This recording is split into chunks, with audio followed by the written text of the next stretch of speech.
time and again today, Mr. President. Suffice it to say that states can pursue their own independent, sovereign interest. And while they pursue their own independent, sovereign interest, those of us who are committed to regionalism, committed to the expansion of regional integration, do not have the luxury of waiting. As I heard the references to the Caribbean Court of Justice earlier today, I wondered if we had waited, what would have happened? I think the evidence tells us that that court has gone on to be a fine arbiter of Caribbean legal questions, that it has vindicated the rights of many a Caribbean citizen. And in its operations, Mr. President, has become one of the finest examples of regional cooperation and integration, albeit not fully subscribed.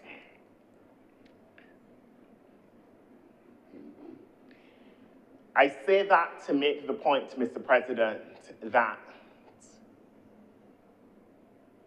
I hope that we do not miss, in this moment, the clarion call to continue to make bold moves and to continue to do big things that have extraordinary impact, extraordinary positive impact on the people of this region. There is a sentiment that concerns me as a young person in this Caribbean region, and particularly in this Barbados. And it is, while I am a young person, I'm no longer the youngest member of this chamber, a distinction I happily see to the chamber's newest member, but young nonetheless. And a sentiment, Mr. President, about how fast we go and how quickly we change. And sir, there seems to be a notion that we are not to go too far and we are not to go too fast, and that the government of Barbados ought to move through governance jittery and breathless and looking over its shoulder. I do not think we have that luxury. The moment defined by the geopolitical challenges that I talked about earlier require us to be sure-footed, to be steady, but to do something. And it is fine to take a breath and to analyze. But I think the Caribbean integration movement, perhaps we have taken too many breaths and we have analyzed to death everything from Sir Tridaf Rampal's report, blanking on the name now, Time for Action, to the assessment of Jamaica in 2017, we report after report after report. And we have to move. If we are committed to the notions of regionalism, to the core values of regionalism, aimed at bringing this Caribbean region closer together through trade, through investment, through movement, we must move. The Honorable Senator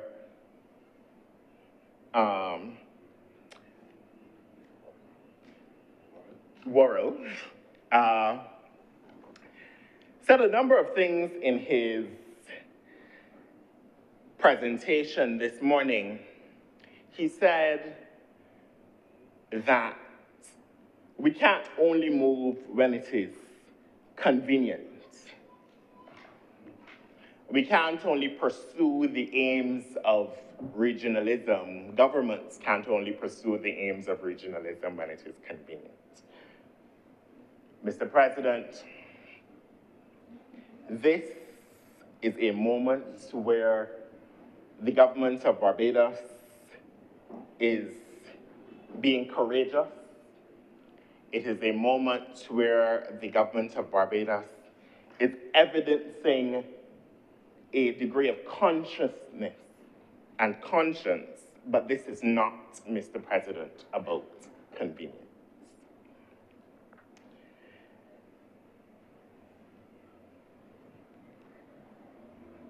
And let me take the opportunity to say that in other quarters,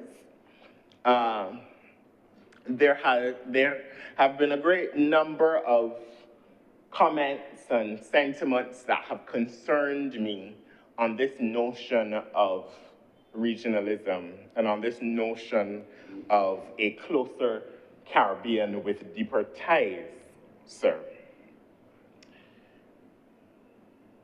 And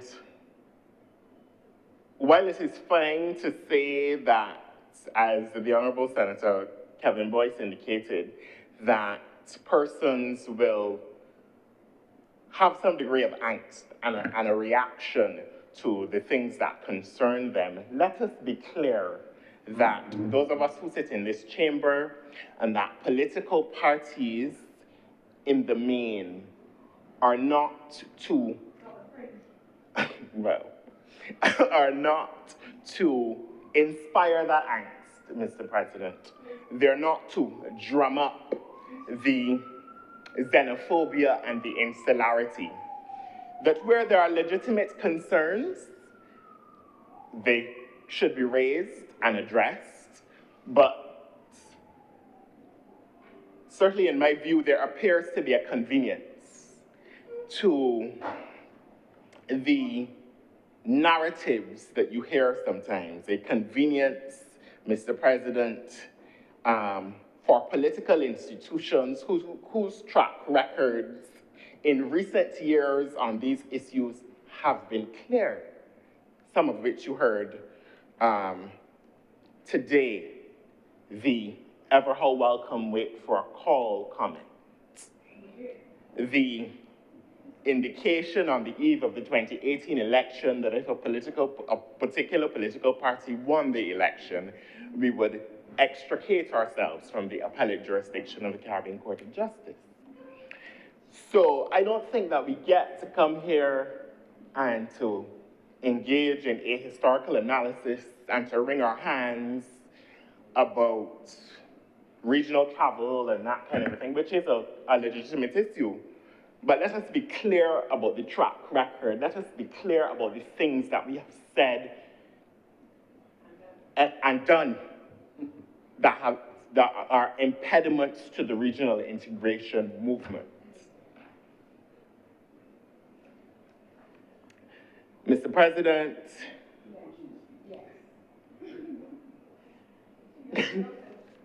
Mr. President,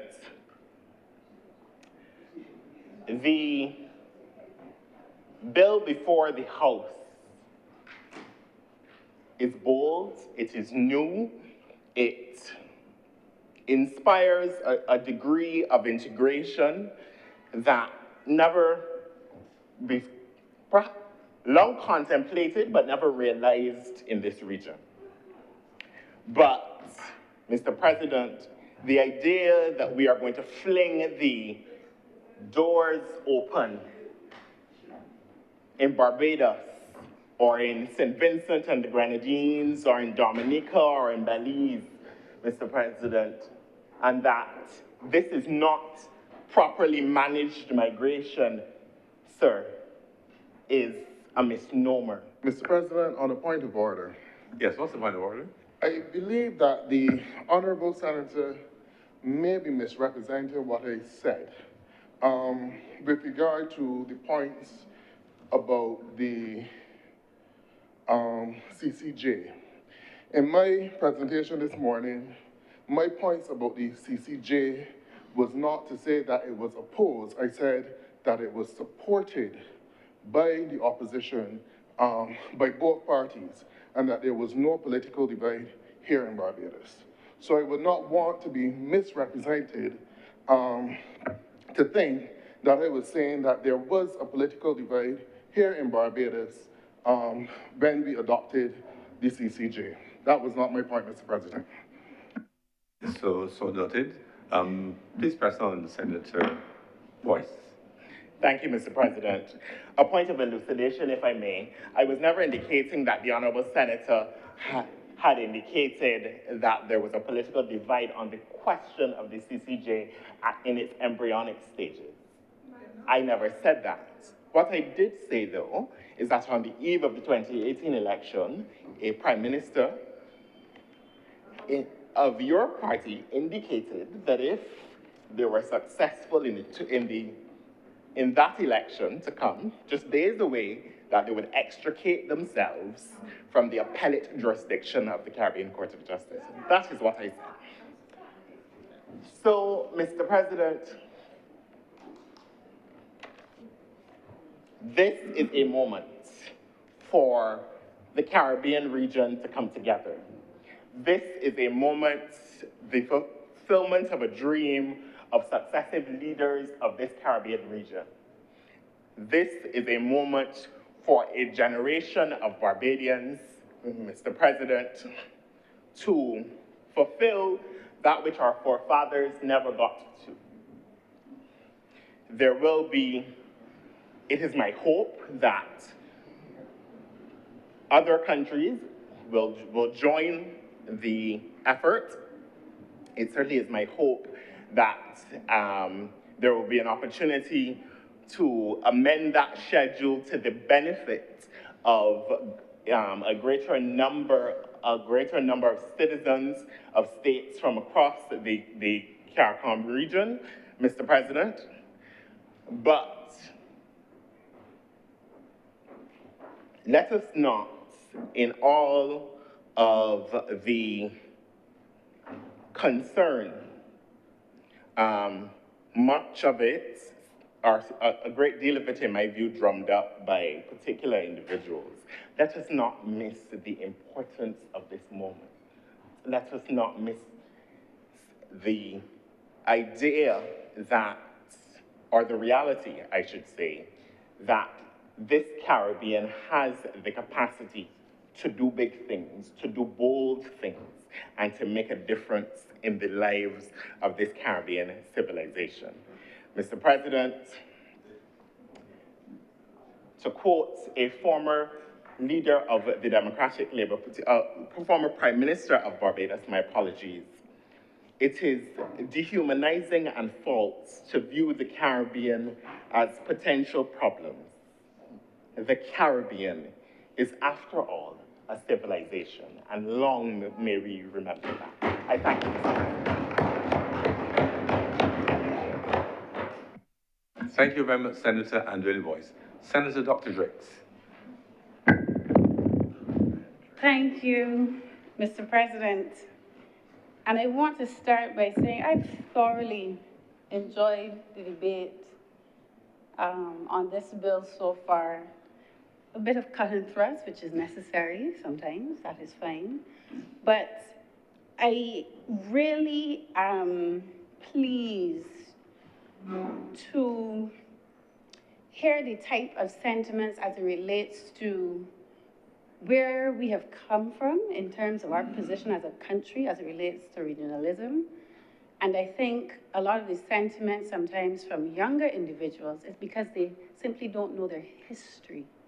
They do not understand the complexity and the trials and the triumphs that have happened in the Caribbean and how that has resulted in the benefits that they currently enjoy today. So, Mr. President, the leader of government business noted that she is not once, but twice, a graduate of the University of the West Indies. Mr. President, I'm not once, not twice, but 3 times.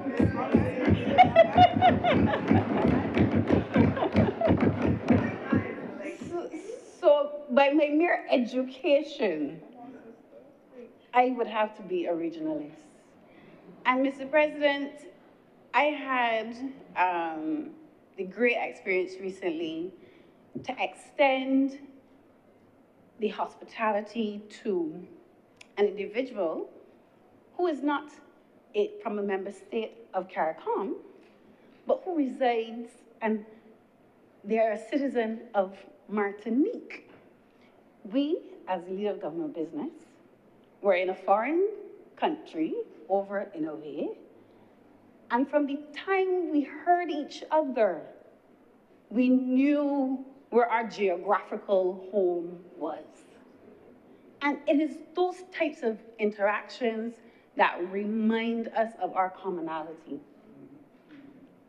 And the shared struggles that have to then forge the policy platform by which we understand how we interact with each other and how we move forward as what was just described as this great Caribbean civilization.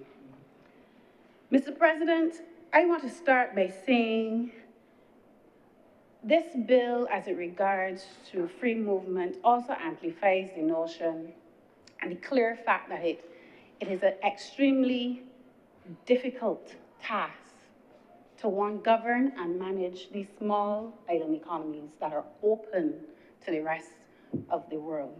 That is clearly a fact. There are no easy choices.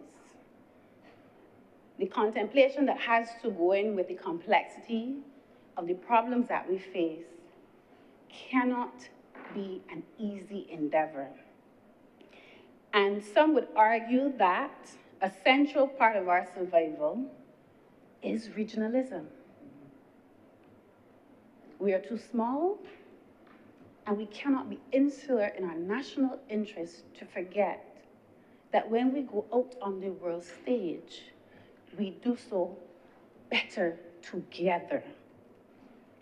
Things like our small markets, diseconomies of scale. We've heard already the notion of small populations and now declining populations. All are realities that our leaders have to contend with and provide a solution, Mr. President. But, sir, as we navigate the 21st century, and in loving our neighbors, and also in loving ourselves and inviting them to reside here, and I like the term that was used by the leader of government business, pay to play, there are some critical matters that once we invite others into our home, we have to make sure that the home is on solid foundation. Mr. President, this debate has placed regionalism and national development somewhat at odds. And that may be because we feel as though there are things in Barbados that are not going the right way, and they need to be addressed in order for us to have the comfort level in the public domain and in public discourse as it relates to the free movement of persons. Sir, when I say having our house in order, you have to look at it from an economic position, a social position, an environmental position, and even from a national consciousness position. Mr. President, I want to start with the economy. Sir, in the last 24 years, the Barbados economy has only grown on average by 1% each year. In the last 24 years. 2000 to 2007, we had about 2 to 3% growth. We know what the global recession did in 2008. In 2015, we had a bit of a recovery, and we all know what COVID-19 has done and the recovery that has happened since then. But for all the peaks and troughs, the long-term average has only been 1%. And we have not truly, really diversified from that one sector that provides the majority of our foreign exchange, which is tourism. On top of that, stagnant wages have also been a characteristic since 2000, Mr. President. Overall, nominal wages in Barbados have increased by 35 to 40%. Nominal wages, Mr. President. But because of inflation at a rate of 3.5% on average annually per year, cumulatively, that's about 84%. So what we have is a purchasing power problem in Barbados. So when people have legitimate fears or concerns, this is within the context that these issues are arising as it relates to people coming to Barbados for work, jobs, etc. And I go further, Mr. President, the high cost of living. As it relates to the Caribbean, Barbados is ranked the third most expensive island, only behind US Virgin Islands and the Bahamas. Then, Mr. President, when we look at these issues, we also have to look at the size of our government as it relates to revenue and expenditure. Mr. President, we are inviting persons to come and contribute to the tax base. But, sir, in the past decade, nominal revenues rose from 2.6 billion to 3.4 billion. That's a 30% increase. Similar trends as it relates to expenditures. So for the last decade, we've had a government as it relates to its tax structure and regime that has grown year on year as well.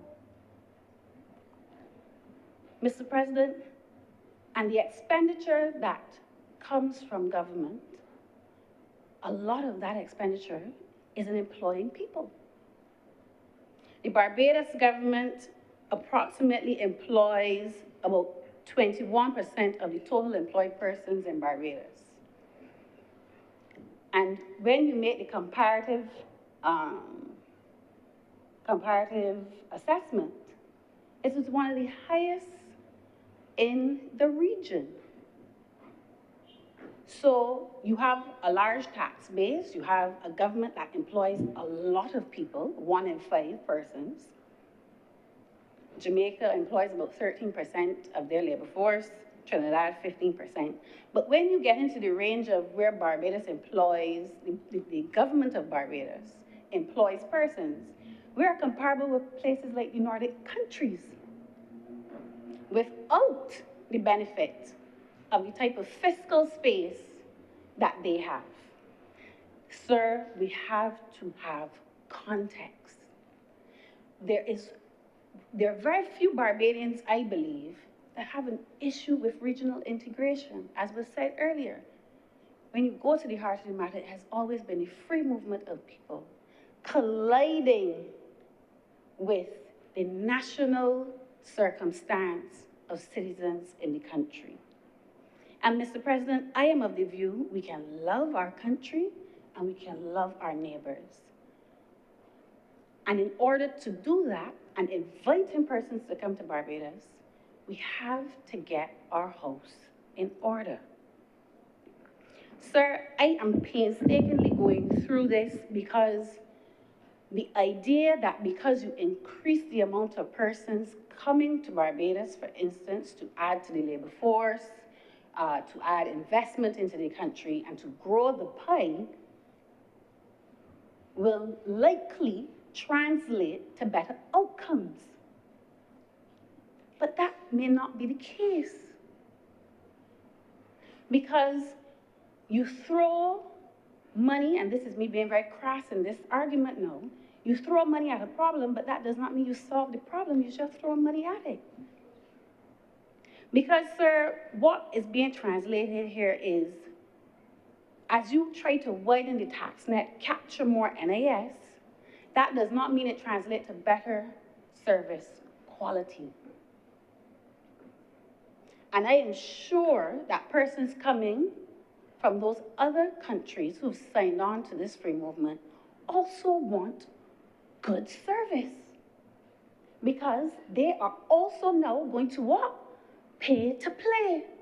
So the same legitimate concerns that Barbadians have, I am sure when those persons come to Barbados and take up the opportunity here, they will also want social services that work for them and their families.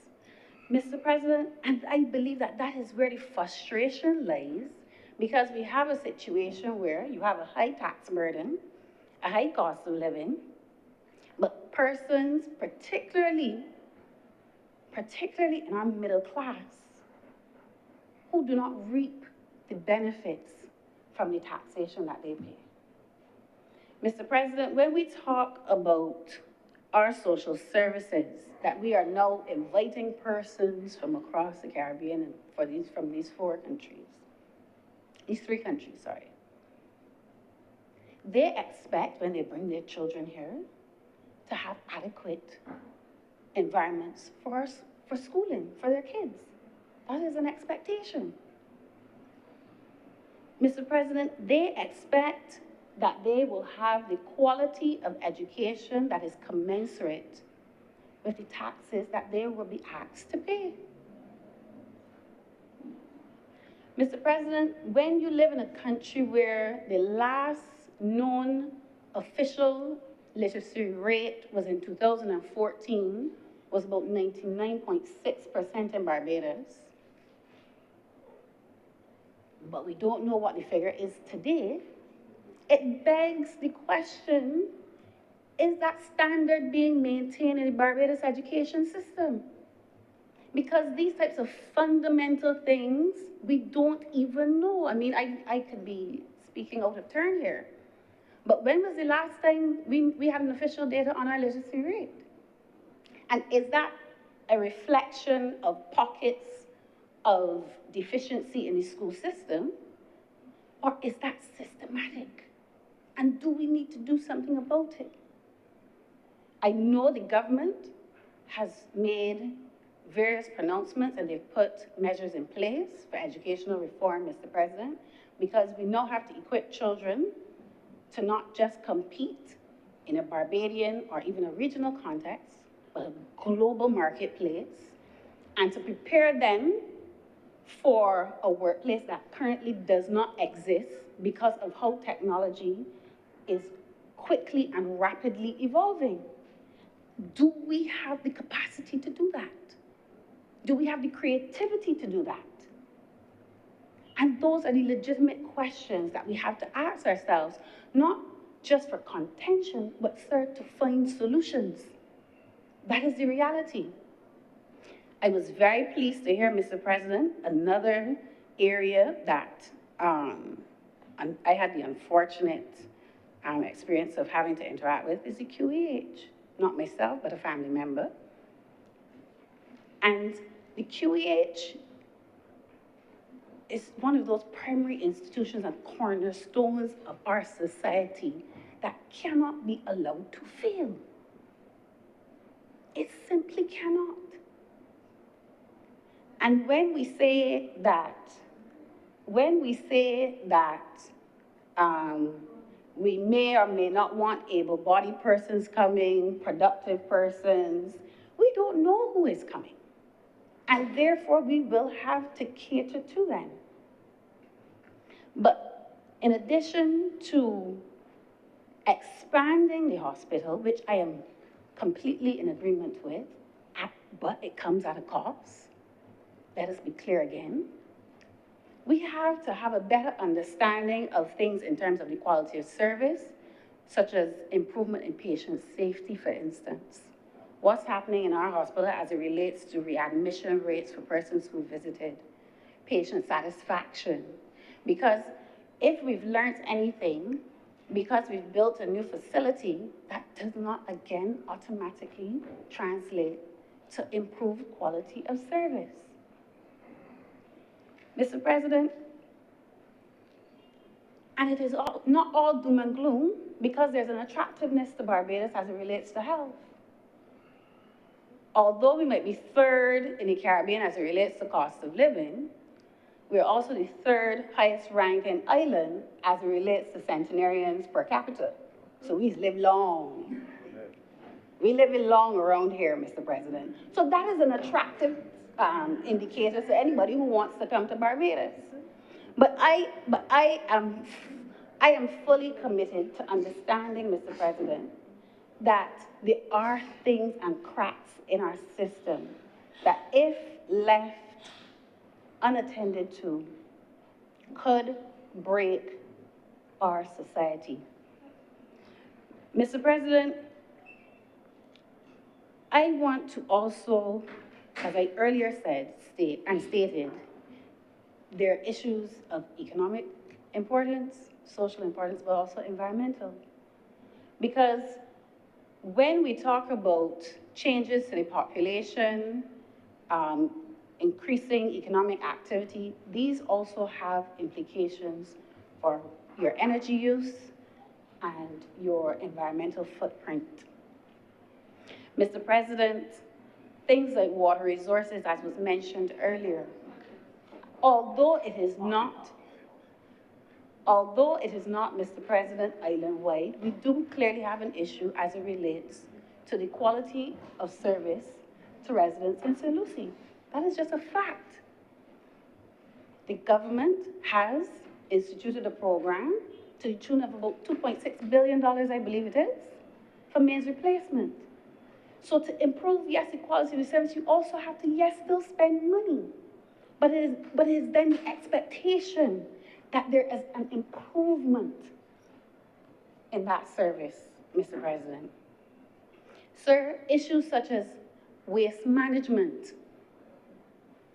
our landfill issues, perennial garbage collection, all of those things speak to our ability and the capacity to house a certain number of individuals and a level of business here in Barbados. And if it appears at the moment for those services to be overstretched, people who are overworked, and it seems as though we are at capacity and breaching that capacity, then the only logical thing for someone sitting down at home who heard that on October 1st, there's a free movement of persons, that is a natural reaction. But it is not to say that we cannot do one and also identify those core areas that when we do open our borders to those in this managed migration, that we fix these issues. Because, Mr. President, I believe Barbados has the intellect, it has the creativity to get our systems right. But somehow, Mr. President, we are faced with an environment that it is always the other person's fault. But more importantly than that, what I am genuinely concerned about now is, as we move forward and we support and we be the first movers in this regional integration and the free movement of persons, is that we are at a crossroads where we are experiencing very weak institutions, or institutions appear to be weakening, they are not fulfilling their mandates, and there's a high level of dissatisfaction across Barbados as it relates to our social services.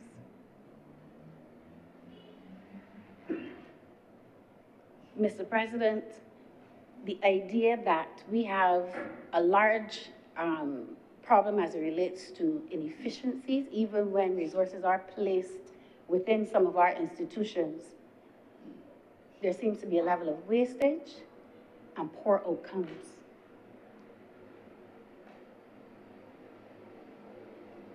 And that is then all combining to the issue of falling standards. And this was said in the other place by someone who sits on the government side. So we are all here living, experiencing it. Mr. President, I believe that as we move forward, and my position is that we do need to have regional integration. I support it, Mr. President. But that has to be done concomitantly with a complete overhaul of some of the systems that we have that currently service the Barbadian public, if we want to reside and live in a country that functions in a 21st century context. And what I am challenged with, Mr. President, is I do not hear from those who are on a political divide, whether that be mainstream or fringe, a core proponent or solution towards possibly smaller government, focusing on core social issues and leaving all of the other frills to possibly private sector, public-private partnerships or the private sector. Mr. President, a reduced tax regime concomitant with that reduced government, and allow for a level of innovation and creativity to flourish. And this is just an alternative I'm putting out. I'm not saying this is the solution. But what I am saying is a lot of the things that we are currently doing are not working in our favor for us to compete and to continue to be the first mover in a globalized world that is becoming more insular. If we do not take care of home and reach out to our Caribbean neighbors, we will find ourselves in a very desperate situation where we go begging and become recolonized in some form or fashion, whether that be economically, militarily. Mr. President, the list goes on. These are real challenges that we are about to face, Mr. President. But, sir, I want to, at this time, place what I've said in the context of an excerpt from the book, The Essentials of Owing. And this was former Prime Minister, the former Prime Minister, late Professor, the Right Honorable Owen Arthur, who, at the opening ceremony of the 20th Heads of Government meeting of CARICOM, stated, and I quote, I hope you'd allow me to read this, Mr. President. The building of a single Caribbean economy is integrally part of a greater requirement to create a single Caribbean society. And on the eve of a new century, because he said this in 1999, we must resolve to strain on every sinew to make it succeed. He then went on, Mr. President, to quote Sir Arthur Lewis, who said this in 1972. Sir Arthur Lewis spoke in these terms to the Caribbean community in his capacity as the president of the Caribbean Development Bank. Nothing here is politically easy, but to say that solutions are politically impossible is either to doubt the West Indian genius for self-government are more likely to assert that some other interests must have higher priority. Sound discipline is not genetically determined. It derives from history, but history changes every day, being altered by learning and adaptation. What is true is that we cannot adopt bold policies until they are widely understood. And they cannot be widely understood unless they are frequently discussed in public. That is what we are dealing with today in this debate, Mr. President, in all of its facets. Sir, and I want to end here and quote the former Prime Minister by saying, "We, however, do not have a moment to lose. And it is my hope that 25 years hence, another generation of Caribbean leadership will not be able to proclaim that we lost the moment here in Port of Spain."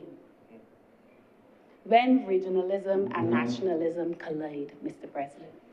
Bold ideas that require ingenuity, creativity, but have to sit and reside in the national context in which citizens live. That is what we are dealing with this afternoon, Mr. President. And because of, and I want to wrap up here, Mr. President, because as we be the first movers and the bold policymakers that we are, there is a real and present imminent danger brewing in our waters. And it could single-handedly change the trajectory of our future. It is that simple. Sir, the circumstances that befall us due to the heightened military presence in our southern Caribbean Sea prompt me in this debate to speak the words of the late Maurice Bishop, former Prime Minister of Grenada, who was one of the stronger proponents of the idea of a Caribbean zone of peace. And in 1981, when he delivered in Grenada to CARICOM, the Standing Committee of Ministers of Foreign Affairs, he enunciated and elaborated on what that Caribbean zone of peace means. And I quote, "Some of the substantive requirements to be satisfied in order to have our Caribbean effectively become a zone of peace include the following. 1, prohibition of nuclear weapons in the region. 2, an end to all aggressive military maneuvers in the region. 3, the dismantling of all foreign military bases in the region. 4, the decolonization of all of our territories and the establishment of machinery to end all forms of aggression, including assassinations, mercenary invasions, propaganda interventions, and diplomatic and economic pressures." Mr. President, this is a challenging time for our Caribbean leaders, and it is my hope that we truly put partisan politics aside to deal with matters that will affect us all. Because, Mr. President, we are living in an era that diplomacy no longer seems to be the first order of the day. And it is clear that there will be no easy choices or options. And Mr. President, I would hope that Barbados continues to be at the forefront of the fight for that great Caribbean civilization that we know is possible. Mr. President, I thank you. Thank you very much, Senator Dr. Driggs. Senator Trim. Mr. President, colleagues, I rise to make my contribution to this chamber. Senator Boyce mentioned that he is living the CARICOM dream. I have no doubt, yes, I have no doubt that I am doing the same. I came to Barbados from Guyana when I was 2 years old. My father and my mother preceded me. My sister, she's 10 years older than I am. And my brother, interestingly enough, though 5 years younger than I am, was also born in Guyana. And I have never hidden the fact that I am Guyanese by birth, but as you can hear from my accent, I am possibly as Bajan as they come. And so this bill to me is personal because I have lived and experienced what CARICOM means. To be able to stand here to me is a testament of CARICOM and what regional integration looks like. However, I want to note that the seeds that I believe that our forefathers intended when they envisioned the Federation, when they signed the Treaty of Chaguaramas, we haven't fully reaped those. We have not fully manifested that reality. And while I, like many others, attended the University of the West Indies, and I have friends across the region, having chaired the Caribbean Regional Youth Council and being involved in youth work, I've traveled across the region and I've had the ability to embrace Caribbean culture. And one thing that has stood out to me is that the only difference in many instances between myself and my friends across the region is really what the port that we got off at, or offloaded at the enslaved, or those who were to become enslaved. And so we act, and I said bus stop, because, we really aren't that far apart. We really aren't that different. A lot of the words that we use here as part of our dialect, they're used elsewhere. A lot of the foods that we eat are called by another name in another territory. And so we act as though there is this vast divide, this vast difference, when the reality is that it does not exist. But for many young people and for many Caribbean citizens, CARICOM is something that happens at the heads of government meeting. It is something that we see a communique about, a joint statement. It is something that we hear about as a news soundbite. But in many instances, we are unable to figure out, ignoring that many of us went to the University of the West Indies, ignoring all the other ways that we are integrated, that the products that we use often come from right across the sea, right across the Caribbean. We cannot place it in our lives, and so oftentimes it remains outside our scope or outside of our thought process in our day-to-day life. Mr. President, I've heard a lot about CARICOM and regional integration and the Caribbean free movement today, and indeed that is what we are here to discuss. But I want to talk about my reality in CARICOM and therefore what CARICOM means to me. Like I said, I came here when I was 2 years old.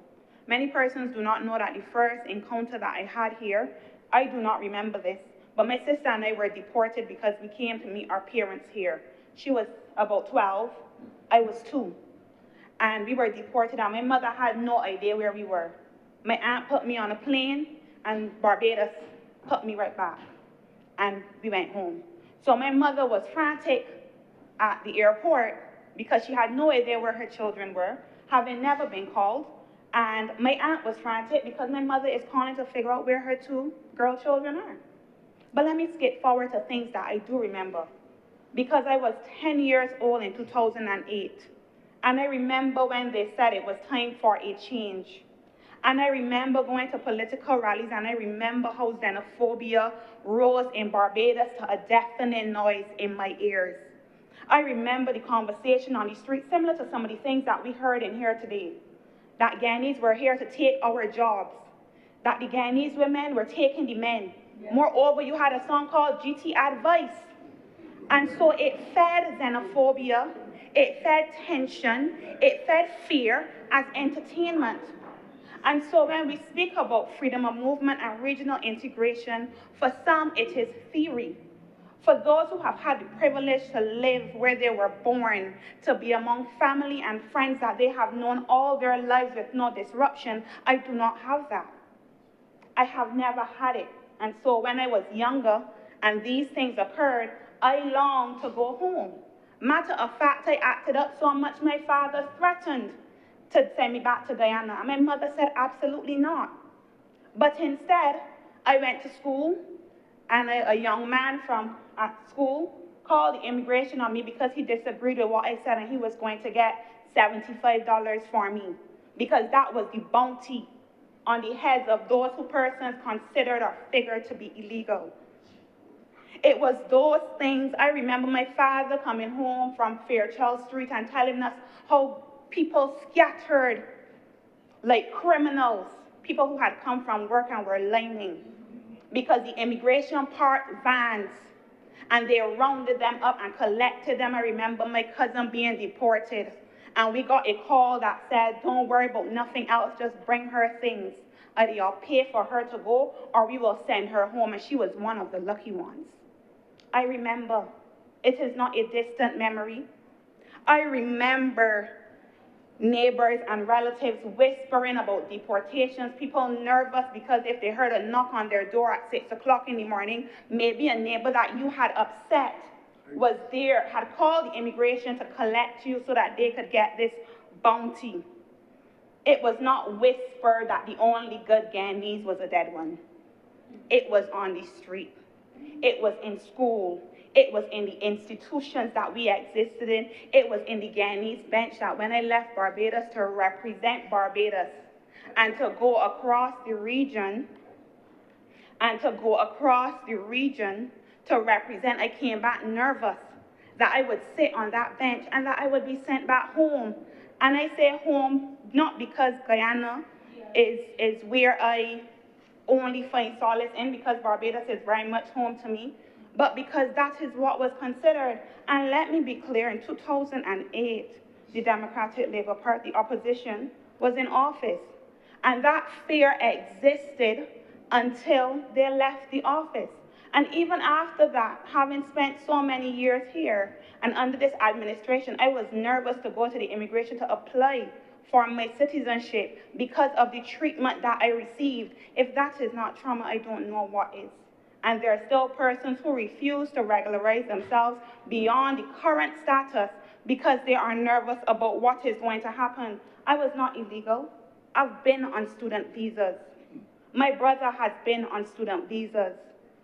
My mother has had work permits, so has my father. We have been here for a long time. We pay taxes and contribute like anybody else. But that was the treatment that was meted out to us.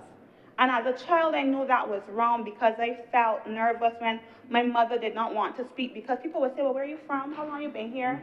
Just testing the waters. We talk about workers working in precarious conditions. At that point in time, employers threatened to deport you or call the immigration, whether you had status or not, because they felt like it was okay. And so today I call it what it was, state-sanctioned xenophobia. And so I listen and hear today, and I hear words that are very reminiscent of that. The language that we use, these people, foreigners, they are your brothers and sisters. We are your brothers and sisters. We are not strangers. We talk about sowing seeds of doubt in the younger generation. That was said by the Honorable Opposition Senator.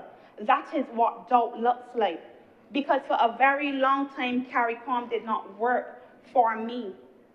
I was free to live here to some extent, but I was not free to live because I lived in a lot of fear. And I speak not only for me, I speak for others. For those who missed it, ever so welcome wait for a call was said in Guyana about Guyanese nationals coming to Barbados. It was blunt, it was symbolic. It was not about employment, it was about identity. And upon reflection, it's about how we shut our borders and our doors to people who come from this Caribbean space. We talk about successive governments embracing the CARICOM community. There was no community in that. And so rhetoric replaced compassion during that time, and national pride was a tool of division. Many persons here have talked about nationalism. Nationalism is being weaponized for political expediency across the world. The idea that somehow we have always had scarce resources. We have always had unlimited wants. We have always had to decide who gets what, when, and how. That is the basis of politics. That is the basis of our existence. This is not new. Mr. President, we cannot change the past. Try as we may, and we see it happening across the world, there are attempts to rewrite history. We can atone, but we cannot amend. It is what it is. And therefore, we should ask ourselves, what is next and what ought to be? What we can do is that we can learn from that time. We can learn how to create a more fair world. We can learn how to be honest about those mistakes. But for any member of the former administration to deny the treatment of CARICOM nationals under that administration is profound dishonesty. And it would be to engage in historical amnesia. There was a song this year called We Forget, I think it is. Well, I want to say that many of us remember. The leader of government business spoke about how we are seen, and I say we because, like I said, y'all heard the accent. People do not care where I was born. I've lived here all my life, and therefore I am Barbadian. And so when we leave here and we go across the region, they remember what we say. They remember our treatment. They remember that period. There was mention of not tarnishing our regional integration efforts. Between 2008 and 2018, guess what? It was tarnished. This is the reparative work. We are repairing our reputation as leaders within the CARICOM community.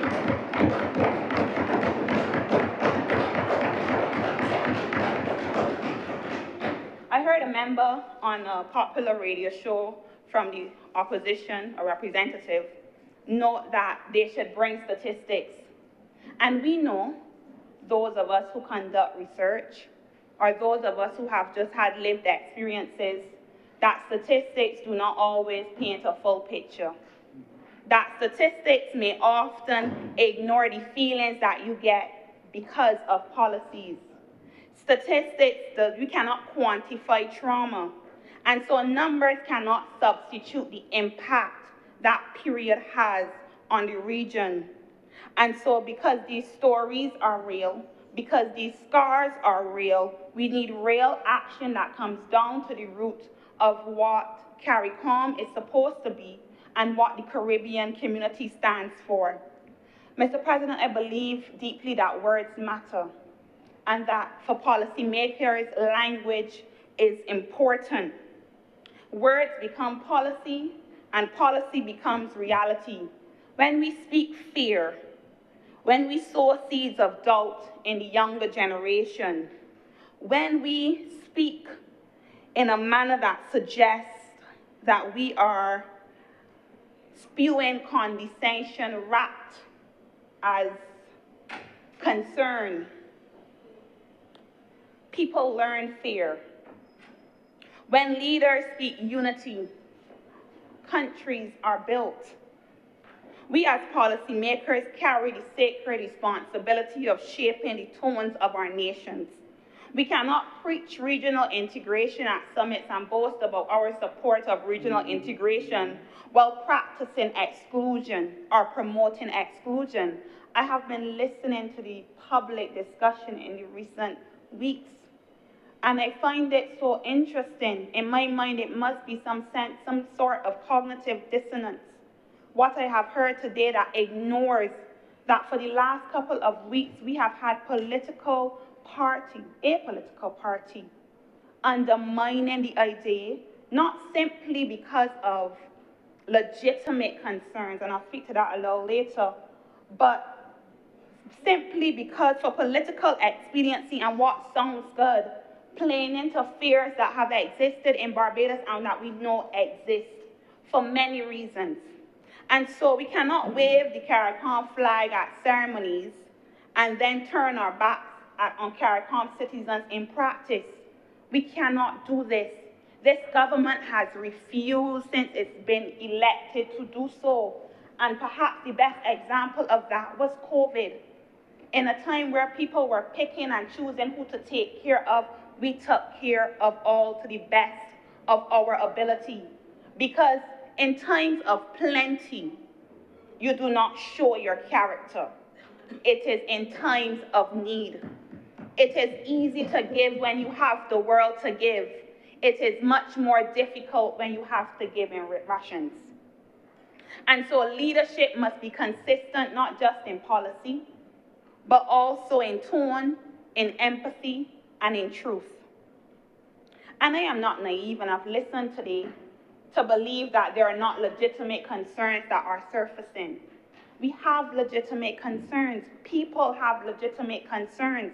To dismiss them would be once again to engage in dishonesty, and I've never believed myself to be a dishonest person, and I do not wish to pass that on to any of my colleagues. And so they ask questions, I said before, what about jobs? What about housing? What about health care? And these are fair questions. I said before, they deserve discussion. They deserve consultation. They deserve conversation. And I believe in many ways that we have sought as an administration to do that. Could we do more? Could we do better? That is always a possibility. To say otherwise would to be complacent. And I do not believe that this administration is complacent. And so the reality is, however, that we do not govern tabula rasa, and I want to start there. We do not start governance with an empty slate. And so we have to be aware that when we talk about things like buses and transportation, we have to be aware that none were bought between 2008 and 2018, when buses devalue in 10 years. So now you are building a new fleet. When we talk about healthcare, if you have not invested in your healthcare system for 10 years, you have to once again invest.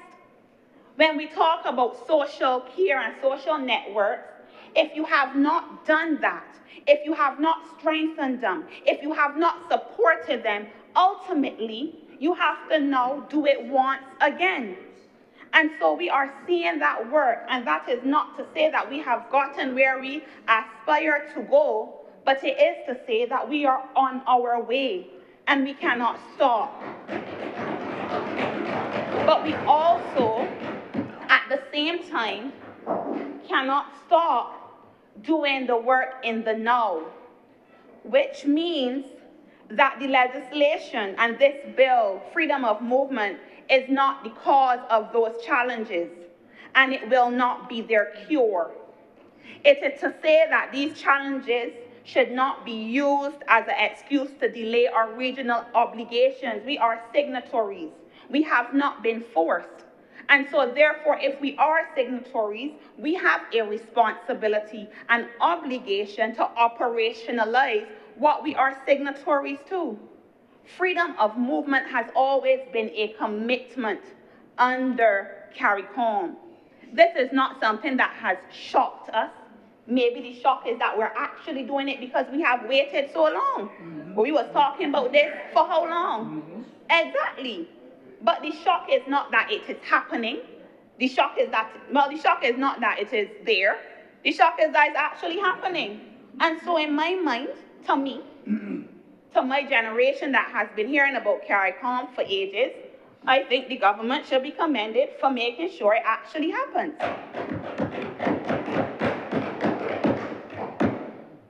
If we waited for perfection, many things would never happen. CARICOM would never have been born. We would have never attempted the federation. Independence would still be a dream.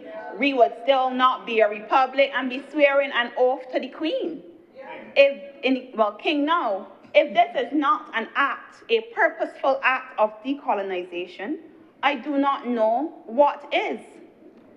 We understand that the provision of jobs, housing, and adequate social services have to be a priority, and we have committed, regardless of what some corners may tell you, to doing that, both in word and in policy, to addressing them head on. But these kind of developments require action whether or not we open our borders, whether or not there is freedom of movement. It has to happen. And so it is our responsibility as policymakers to fix what has to be fixed and not to once again scapegoat or delay regional integration and freedom of movement, because once again, I wish to remind you that we have freely signed this. And let us be practical, Mr. President, because this bill is not opening the floodgates, as said by Senator Boyce and Willie Boyce as well. It provides a structured, lawful process. You register with the Ministry of Labor and Social Security. You contribute to the NIS scheme. You are part of the formal economy. You are paying taxes and strengthening systems that some fear they will burden. They will be workers. There is no assumption that persons who are coming are going to be welfare recipients, that they are automatically coming begging, bowl, please may I have some more, let me and Oliver Twist. That is not what is happening. They are contributing. They are not competing. And so because their entry and status will be transparent and documented, this framework actually reduces what has the concern been about labor. Employers get away with things because we don't know. We could do our best, but we don't have eyes everywhere. Nobody ain't got eyes in the back of the head. If people do not report that they are being paid less than the minimum wage, or not up to industry standards, or in subpar conditions, then that is something that challenges the government to enforce. We have the Employment Rights Act, the Safety at Work Act, Shops Act. Our legislation is some of the best across the region. And we have an opposition that has many instances opposed every set of labor legislation that this government has brought. Matter of fact, a few weeks ago with the Minimum Wage Act, the raising minimum wage, it was going to cause this hullabaloo of chaos. The sky was going to fall, and people were just going, and businesses were going to close down. And so if you are going to continuously oppose the protection of workers or the improvement, it is difficult then to stand and say at the same time that people are going to be taken advantage of. If you support the increase in minimum wage, why are there conditionalities? We know that minimum wage had to be increased. Ironically, they also oppose the Hotel Concessions Act. And so those are the kind of things that we are seeing that do not align. They are not consistent. It wobbly.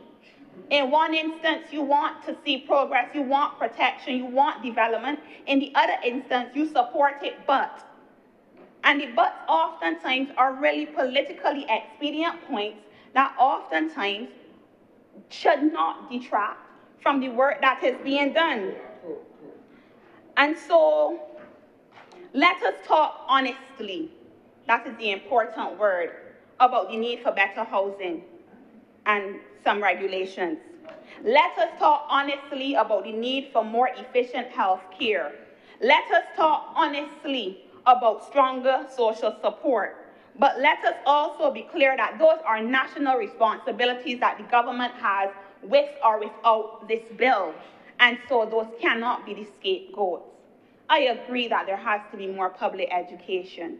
I agree that we have to engage Barbadians because we have a lot of colonial mindsets about other Caribbean countries. But this is not the time for fear. This is the time for leadership. Leadership that understands that progress rarely comes in comfort, and that understands as well that our development cannot be built on exclusion, and we cannot grow by closing our doors. And I know that some would prefer us to stay at home and govern, because every time we talk in here, they talk about the Prime Minister's travel, as if she is not advocating on our behalf in a world where the haves and the have-nots are becoming increasingly disparate. And so this government is committed to doing both. Senator Drake talked about the fact that sometimes it seems as though regional integration is at loggerheads with national development. And it seems like that, yes, because we have challenges, and because once again, because there is fear, but it is a challenge to upgrade our systems. It is a challenge for us to do better, to expand our infrastructure, to modernize our policies, and to govern with fairness and foresight. It is not one that we should shirk from. And it also reminds us that we are not alone in this task, that our neighbor's success is tied to our own. And so if we truly believe in what is said in the Treaty of Chaguaramas, then we must live that belief through law and action, and not simply at conferences. It has to matter to the average person.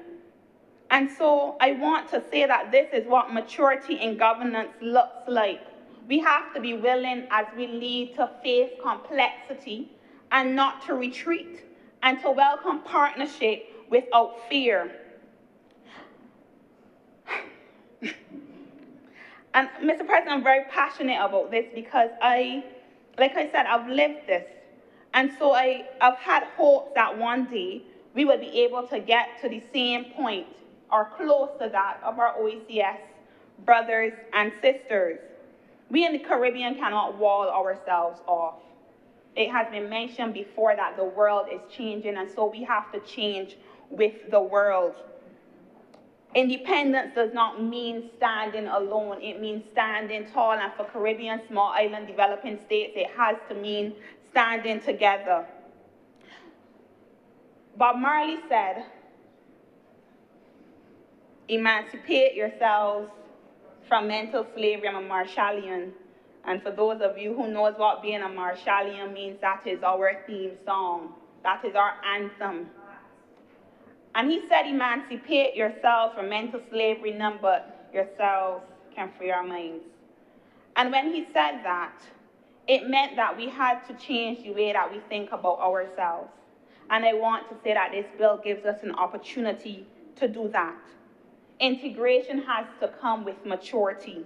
It requires us to confront myths and dismantle our biases, ridding ourselves of colonial ideas that some countries are better, more civilized, more desirable. There are things about all Caribbean countries that we could learn from each other. There are things about each other that would vastly improve our quality of life. My mother could find a bush for everything. I never know somebody that could find a bush like that. So in our neighborhood, people used to come and ask her what kind of bush they could use. But she had a bush for everything.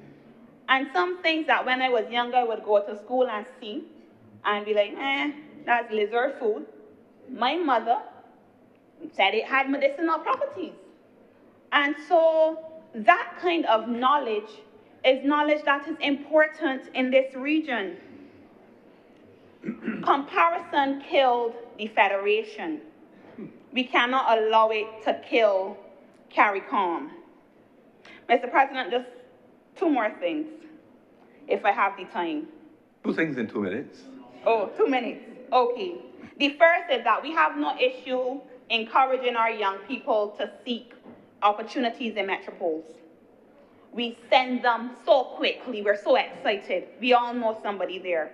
But it seems to baffle us that we could find opportunities within the region, across Africa and in Latin America. In a world that is shrinking, we have to expand our opportunities by exploring untraditional routes. Because if all doors are closing, we have to build new ones. And this bill is not occurring in isolation. It complements other legislative shifts that are occurring in order to align with both our moral values and our regional commitments. Mr. President, I close by saying that this is what a reimagined regionalism requires. In a world where nationalism is on the rise, where countries are turning inward and fortifying themselves, Mr. President. We cannot match the scale of global powers, but together we can match their resolve. This bill is about defining who we are as Caribbean people. This bill is about making sure that we are in alignment with the spirit of CARICOM. It reinforces the principles that our people should be free to work, to move, and to belong among the region. It brings the ideal of the Caribbean community to life in practical human terms. And yes, we would like cheaper flights, but that is a work in progress, like everything else. And it positions Barbados not as a reluctant participant, but as a bold leader in regional progress. Because, Mr. President, if once we heard ever so welcome wait for a call, then today we say with pride and conviction with this bill that this is the call to build, the call to believe, the call to become. And I thank you, Mr. President.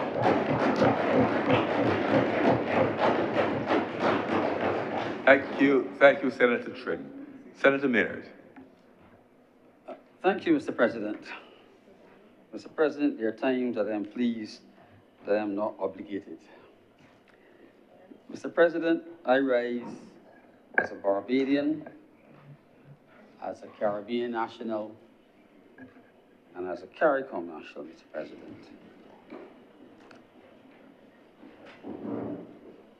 Mr. President, there is a significant chance that if you gather DNA from everyone in this chamber, and I mean everyone in this chamber, you will probably find that we are all connected. Senator Thompson, my fifth cousin removed. Yeah, you probably are. You look, my females in my family look physically like you. So, but Mr. President, I attended the graduation ceremony at the UWI on the last weekend. There were about 1,000 graduates. And I was thinking at times about this bill, and asked myself, do these people with these different names look any different from Bajans? And they did not.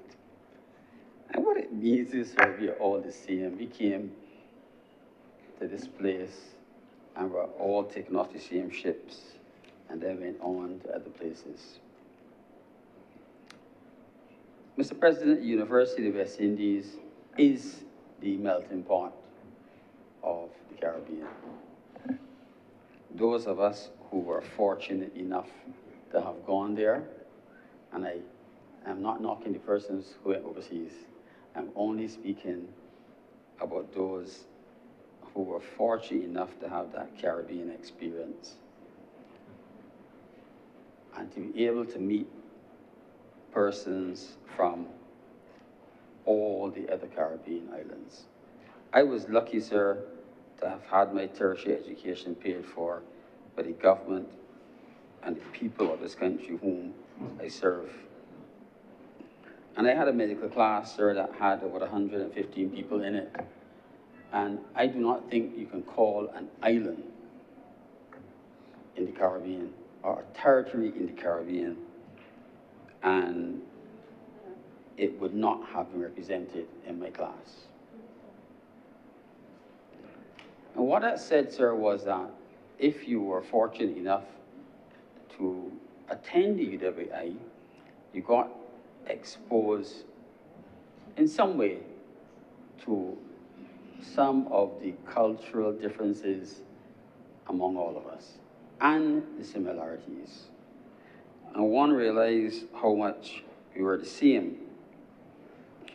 And sir, with your permission, I want to read a short segment, sir, of the address given by the Chancellor, the Most Honorable Doris Miller, to the students, to the graduates on Saturday. It says, "Good morning, graduates. Good morning to your families, your lecturers, your mentors, on all who have walked with you on this journey. So today we gather not merely to mark the end of an academic chapter, but to celebrate the beginning of a new Caribbean story. One that you, the class of 2025, are uniquely positioned to assist in crafting. He must have been thinking about his answer. He must have been. The reality is that the UWI and the people of the Caribbean are together as one, and it's not by accident. I will continue.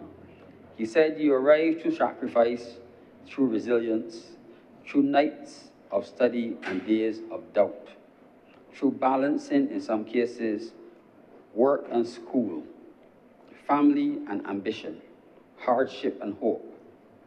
You arrived through hurricanes, both literal and metaphorical. You arrived through the pandemic's lingering shadows, through economic uncertainty, and through quiet battles that no one saw, but you endured nonetheless. And I want to read the last paragraph of his address. You are ready to build economies that are inclusive, sustainable, and bold. You are ready to challenge the status quo. You are ready to lead not just with intellect, but with heart. You are ready to show the world what the Caribbean can do. So I urge you, go forward, go proudly, go purposefully. And above all, never forget, you are UWI, you are Caribbean, and you are unstoppable. Mr. President, if I did not support this bill before, I have to support it now. But despite my acceptance that what the changes this bill will bring will more than likely benefit this country, I do have some concerns about what could be the immediate effect if there was a surge. I'm not saying there is going to be a surge if there was a surge. Mr. President, we have a population, and I think our last census was in 2023, I believe. A population of less than 300,000 people. I heard it said today that the population was not growing, and that is not true. The population is growing, but the rate of growth has slowed. It is most definitely an aging and aged population. If you have any doubts, visit the QEH, and you will see, or go into a supermarket, sir, you will see what I mean. The population is definitely an aged population. And sir, anytime you have the possibility of migration, you cannot predict who will come. You can probably exclude some people. You can exclude the criminals and those who want to do the country harm, but you cannot exclude those who will come with chronic non-communicable diseases. You cannot exclude the children who need to go into schools. And last but not least, you have to provide all the services, all the social services, and all the normal needs of existence. Mr. President, on Sunday, I think on Sunday's press, there was a big picture of my good friend, now Dr. Burrada, standing for a picture with the Chancellor and the Vice Chancellor of UWI.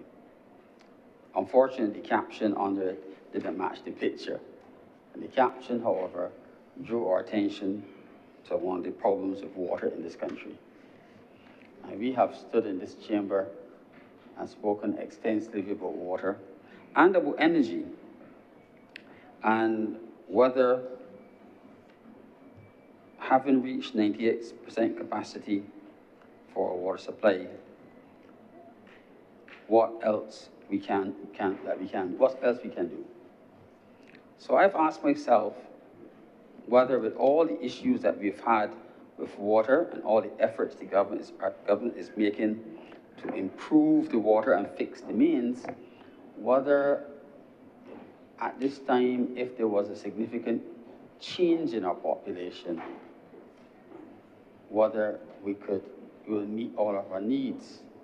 And given the level of construction happening on our south coast and our west coast, what impact this new construction will have on our water and our sewage services. Mr. President, I heard it mentioned this morning that there's been no real progress in housing, and I don't quite believe that. I think there's significant progress in housing, probably in the wrong place. The progress, sir, is not at the bottom end or the middle. The progress, in fact, sir, the construction going on across the water is not meant for people like myself or Senator Thompson. We spoke about this before, because it's unaffordable. Because it's unaffordable for us. But so there is progress in construction. There is housing stock being built. But for those who will normally come as migrants, unless we're targeting specific people, they're not able to afford it. So I have to ask, where will the people who come, if they come in numbers and not just hundreds, what special provisions are we having that will make housing affordable for these persons? Sir, without any doubt, when we had, during COVID, the welcome stamp,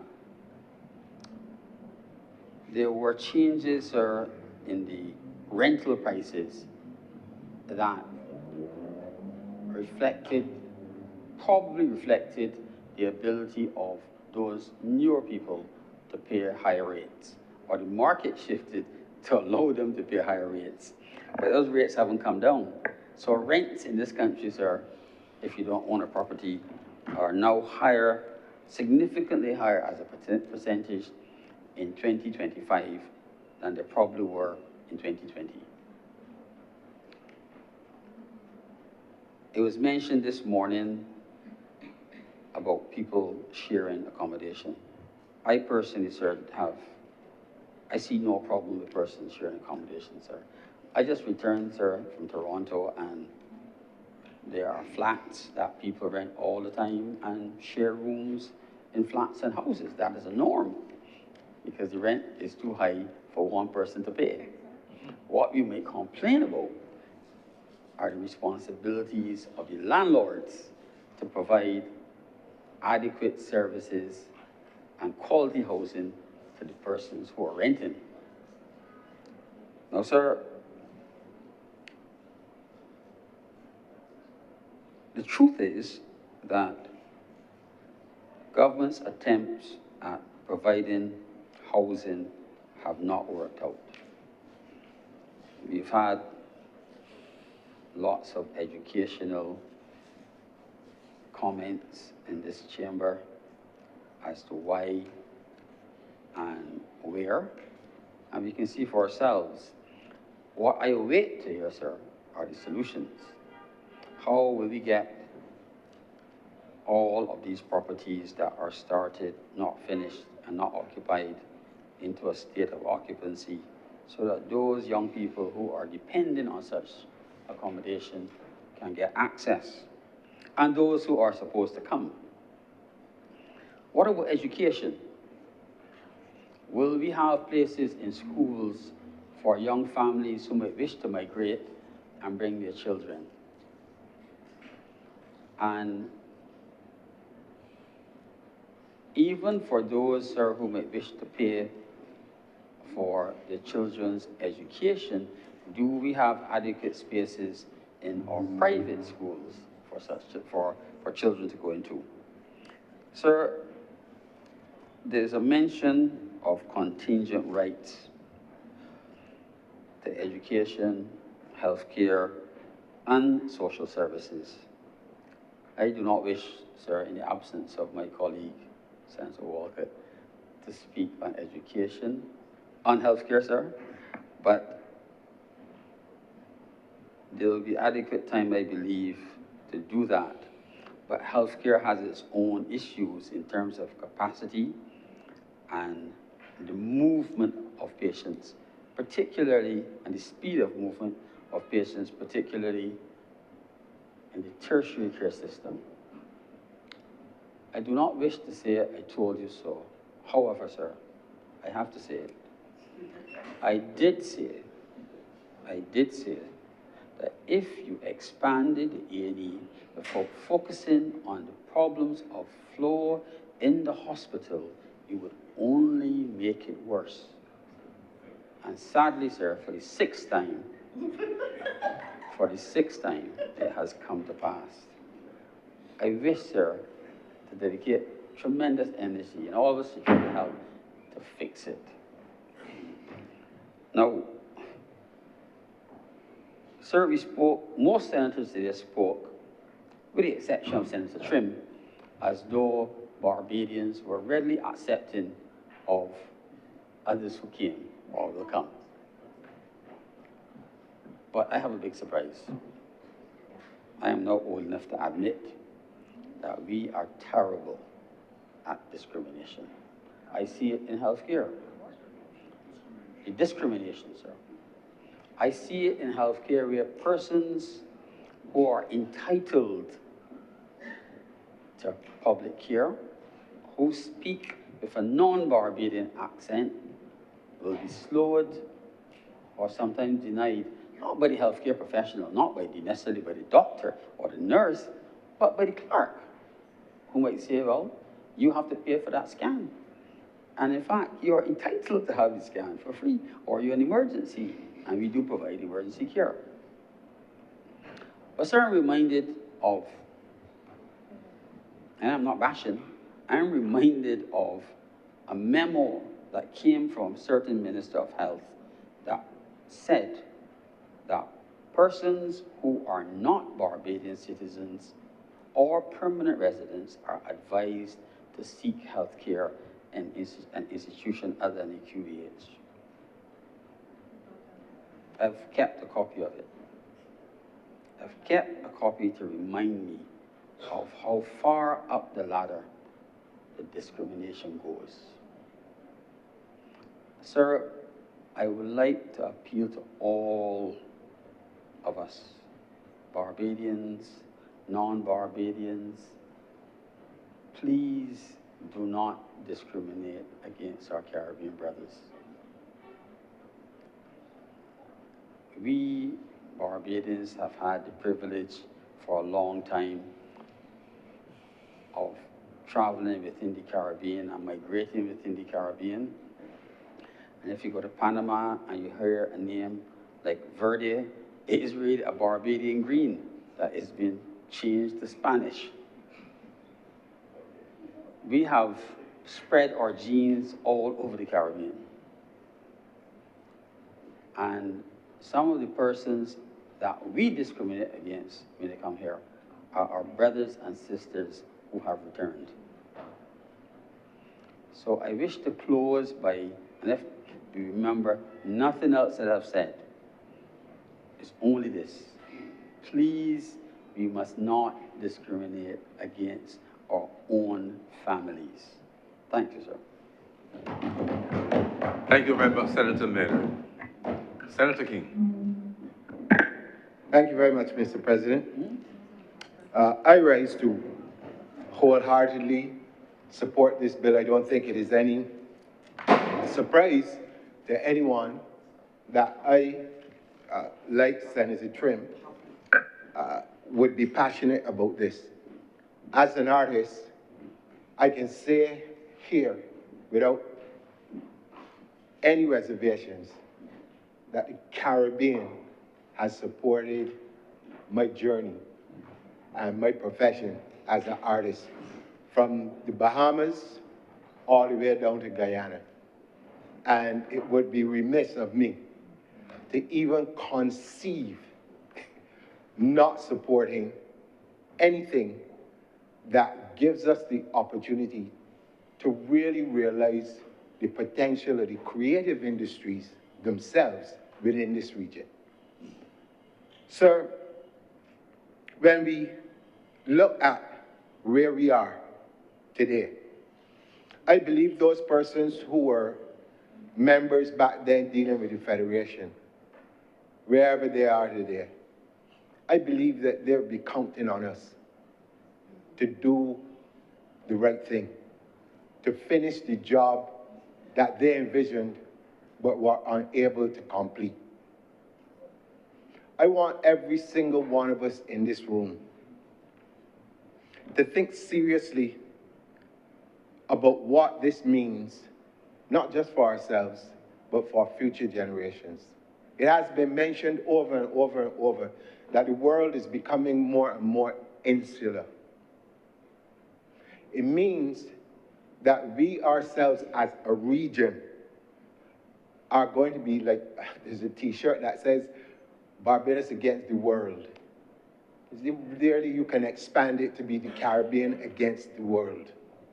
And it's not that we have anything that we're against people, but because things are becoming more insular in other parts of the world, we get pushed further and further and further away from the big conversations that are going to affect geopolitics. If we do not understand the simple concept which all of us probably learned as children, Prime Minister talks about it a lot and I smile, the idea of many hands make like work. We have to, this is not even a plea for us to even consider. In American parlance, this is a no-brainer. Because at the end of the day, this region individually cannot survive in the global sense. It just can't. We don't have the resources, we don't have people, we don't have the knowledge in terms of technology and all the other things that are happening. But together, I believe we have a lot to offer ourselves to our own survival. I want you to think about this because these are things that I guess with an artistic mind, I think things in a complete different way than most other people. Some years ago, Marvel came up with this wonderful movie that everybody was going berserk over, the Black Panther, and had this idea of Wakanda, this place where technology was, and you know, it's a utopia kind of place for persons. And you know, the very first time I looked at it and I watched the movie and I thought to myself, well, why does this have to be fantasy? What stops it from becoming a reality? What stops 166 square miles from thinking that this is possible? What stops us from believing that we have something to offer the rest of the Caribbean and by extension the rest of the world in building out ourselves as that quote-unquote Wakanda?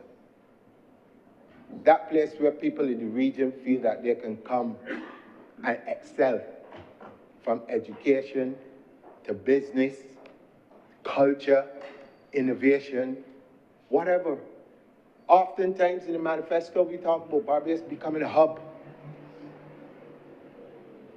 This gives us the opportunity as a testing piece between these four countries. And I'm sure that the West of the Caribbean is looking on, taking steps gradually, but thinking to themselves, let us see how this works. Because that's how we are in the region. You know, when you think about, I'm gonna go too quickly because I know the time is getting short, but when you think about what a West Indies cricket team would have accomplished in the 70s and the 80s, you take your mind back to those things, the kind of pride that we had in the region, the kind of togetherness when, you know, cricket was being played. Even from a musical standpoint, you know, you go to a cricket ground and you hear Gypsy singing, captain, the ship is sinking. There's a certain amount of pride, a certain amount of unity, a certain amount of identification as being West Indian or Caribbean that none of us in this room could deny. And for anyone to have the notion that because Barbados opens its doors, that all of a sudden, people who live good lives in other parts of the Caribbean are going to suddenly drop everything and descend on Barbados is a total madness, Mr. President. Or old people in particular. Think about it when we get serious about this. What old person who has lived all of their life, 70, 80, 90 years old in Belize, is going to get on a plane to leave to come to Barbados? For what reason? I can give you a story, sir, when they had a freak storm. An older man, I left home in the middle of the night to move him from the house that he was in because I knew that house could not sustain in that environment. As we used to say when we were younger, I had Gurkha to get that man out of the house. But you imagine, luckily, he gave in and moved. After it was over, when he went back, his house was destroyed. No, he would have died in there if he didn't move. But this is how older people are. They're comfortable where they are. They're not going to get on planes to leave to come to Barbados to put strain on our social services. Where do we get these ideas from? But yet we forget that in the 40s and 50s, a lot of our people moved throughout the Caribbean in teaching professions, in nursing professions, all the things. I have relatives as far back as having Panama money and coming back to Barbados and picking up the whole family and going all through the Caribbean. Money ran out in St. Lucia. Money ran out in St. Lucia. So I got relatives in St. Lucia. I got relatives in Guyana. I got relatives in Trinidad. I got relatives all about to start here in Barbados. So this notion that for somehow that you have a false, almost superiority complex, that people are going to descend and depend on Barbados for a living. Is it parliamentary to say this is a nonsense, sir? I ask. If you're speaking about something, you can call it that, but you cannot say that anyone is speaking nonsense. Okay. Well, I will change my language. It does not make sense. It does not make sense. But it is important, though, that we have these conversations because there are legitimate concerns that come out of these types of discussions with people in the general public. And it tells me that we need to do more in terms of our communication with the general public as to how these things, what are the benefits, and to also to listen to the concerns of persons so that we can alleviate some of the fears. Now, one of the things that I myself would always consider when you're moving to a different place, by the time you're small, you always hear, when in Rome, do as the Romans do. Well, I have seen in Barbados that don't actually work. I give you some classic examples. Many years ago, anybody building a house would just put blocks on where it was, and that house would get built. No, boy wouldn't move anything. Lately, you look, you see blocks behind marks. No, think about it. These are very serious. Someone is building, and every block that is on the plot got a mark on it, which means that people are stealing. You had another case where, at one point in time, you're building, and you got copper and all these different things there, then all of a sudden, copper start disappearing. Let me get real. You understand?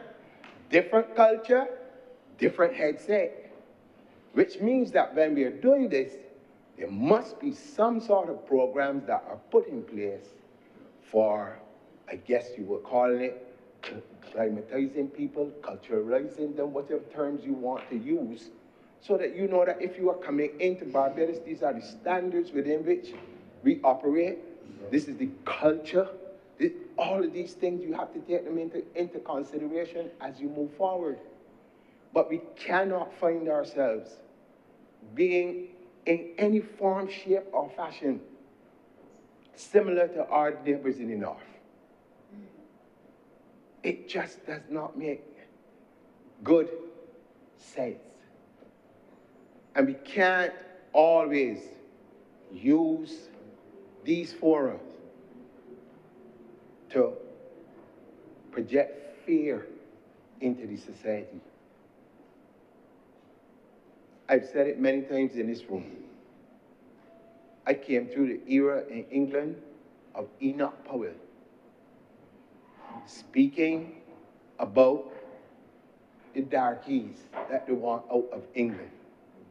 Meaning, my parents, in some instances, the rest of the people from Jamaica, St. Kitts, wherever, the British high colonies who were in England at that time, after putting in all of their labor to help rebuild it after 2 wars, and this, the Windrush generation, I lived through it. Ain't nothing that the boy tell me other than my parents. And I would not, and I cannot, I can't think in those terms. Because I also know what diversity brings to the table. I'll give you a simple thing that I want you to think about. Most of us grew up in Barbados. A very simple thing that we might take for granted today. But I watch the simple things are the things that impress upon me most. When I was growing up, I knew that there was always a season for watermelons. You know, you get them at a certain time of year, and that's the end of that, till the next time come on again. Today, you could go anywhere in this island at any time, and you'll find watermelons. And science is proving that this watermelon is exceptionally good and nutritious in terms of dealing with cancer and all kinds of other things. But when did this start? With the introduction of when Guyanese came into Barbados in droves and worked in the agriculture sector. You see the difference. And these are things that we cannot deny. So we can't bury our heads in the sand. You look at entrepreneurship, the masses, the different things coming from Trinidad and Tobago. Take a simple walk up to a place like Worthing Square. You can see the difference in Barbados when other persons come in. You know, I was at Worthing Square a couple of days ago, and there was a man there doing his trade, and I get him almost like, I guess I was called Arabic food. You know what I'm saying? I can eat a falafel and this, all these kind of things all sorts of stuff. But this is what comes when you have that diversity, as was mentioned by Senator Trim. The whole idea of medicinal plants and all of these other things that we take for granted, you know, you have that transfer of knowledge. But as was mentioned by Senator Malalu, I want us to focus more on what are the opportunities that present themselves for our people in the other territories. And I can see where persons like myself, who are in cultural industries and other things like that, who have had chance to work from hotels to music festivals to whatever else, I can see clearly where there are opportunities for promoters, for sound companies, for actual performers and all these to take advantage of this, because it gives you an open door where you can go to work. You don't have to reside, but you can go in and work, and you can partner with other people and do business, right? So it might not be a Burger King, which is an American thing, but it could be a Walter's Water. Who knows? But it could be. But the opportunities are there, and it is for us as Barbadians to see how do we take advantage of it rather than looking to see what advantages people are going to take in our land. And it's not difficult for us to do, because Barbadians often say you can go anywhere in the world and find a Barbadian. The only reason you can do that is because they left. Think about it. Yes, they left. They left. So just in case people don't realize that, the only way you can say that is because they left. And so if you have that, and these are the people who travel out and go into other people's countries and send back remittances and do all of these things that we talk about, then we must be able to open our doors to our brothers and sisters from across the Caribbean. And sir, with those very few words, I'm obliged to you. Thank you. Thank you very much, Senator King. Senator, the Reverend Canon Dr. Rogers. Thank you very much, Mr. President, for acknowledging me and for affording me this opportunity to speak briefly on this bill. Like the other senators who have spoken before me, I too am supportive of this Caribbean Community Free Movement of Nationals bill. But before I even begin, I wish to apologize to Senator Trim for the way that young girl was made to feel in this country. Though I had nothing to do with it, I am a part of the society that caused that fear. And I pray that others will never have to experience that again, and to remember all those who would have in the past.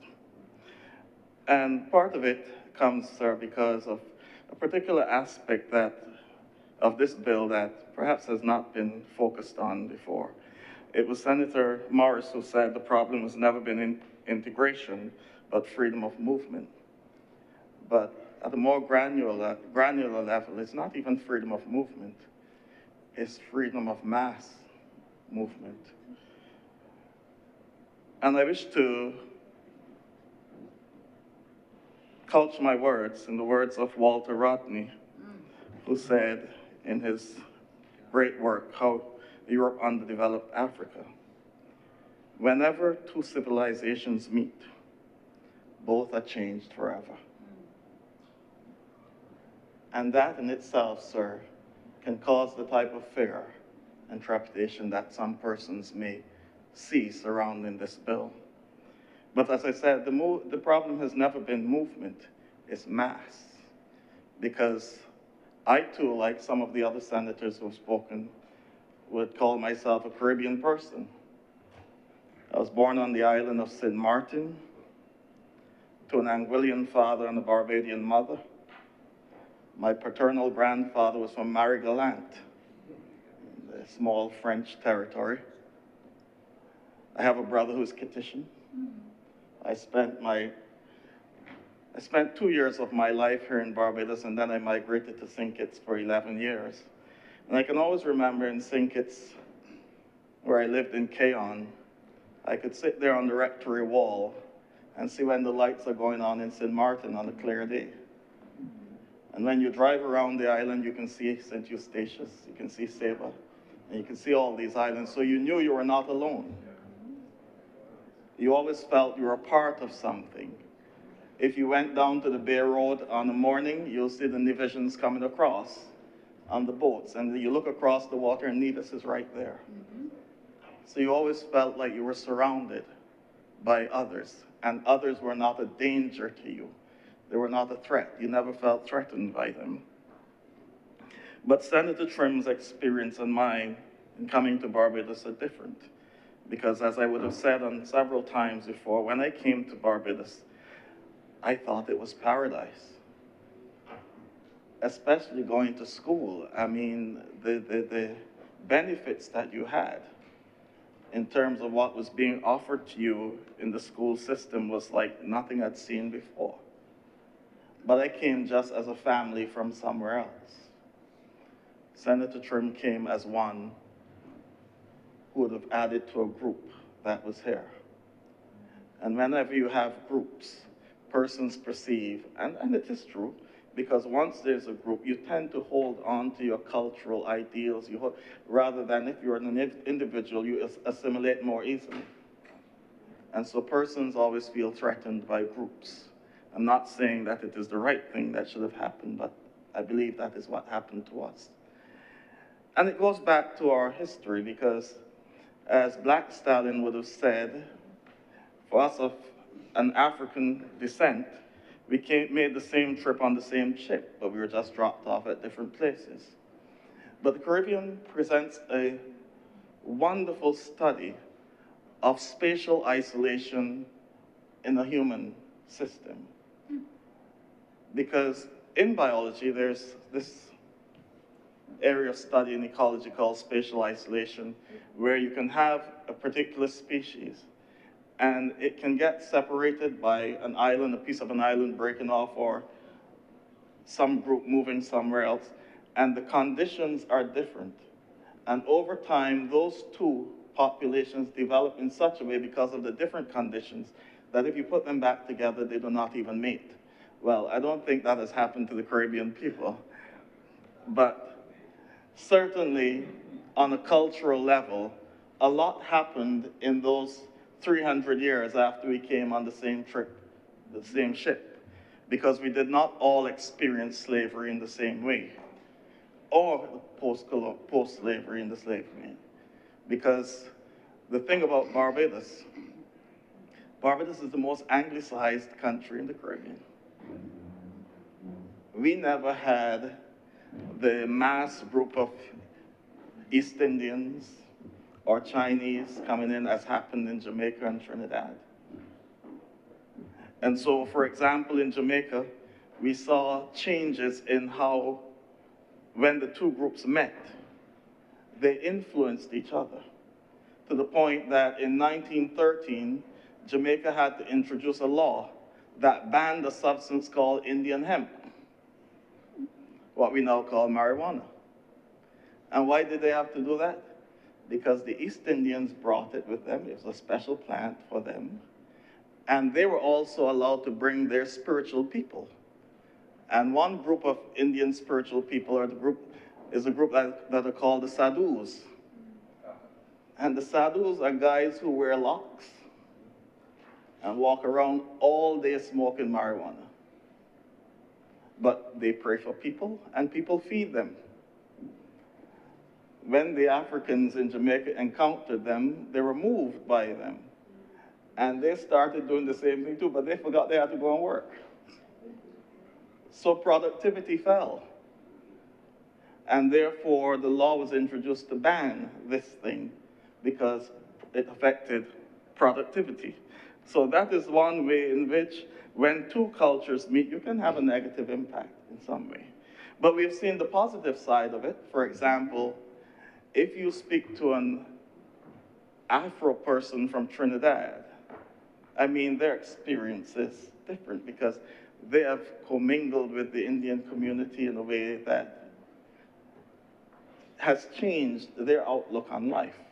And so you would get people like Brother Marvin singing Bahaji Bai, the Brotherhood of the Boat, that these two groups came together and forged something new. Or David Rutherford, Ganges and the Nile, when these two rivers met, these two groups met, it changed and created something that was totally different.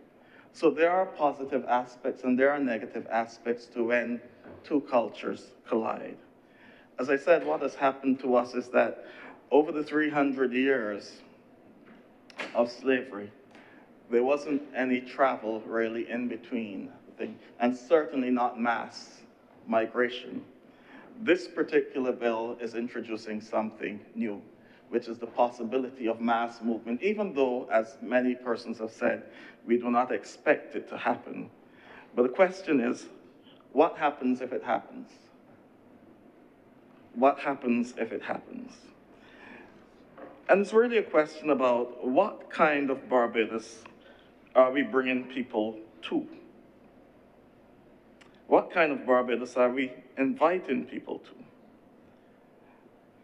I believe that Senator Malalou made a very good point when he spoke to the citizen by investment issue. Because one of the things that we have to be wary of, as he outlined with the position of St. Kitts, where you have more persons who are citizens by investment than persons who actually live in the country. If a large group of those people move back, you may have what can be termed migratory gentrification, where people, a mass of people are moving in with larger sums of money, who are more affluent, and can therefore affect the way of life of people in the country. And I think that's an area that we can pay some attention to. Not that I know what we can do with it, but just to point out that it's there. And as Senator Maynard pointed out, you know, the possibility is always there that they can be a burden on our social services, because we do not know. So we have to prepare for whatever the outcome can be. We just have to prepare ourselves. We do not know. But certainly some of the positives of this movement can be, as Senator King said, the commingling of cultures to create something even greater than we have right now. The cross-fertilization of ideas and other things, which is what the University of the West Indies would have done in its early days. You know, we have developed, but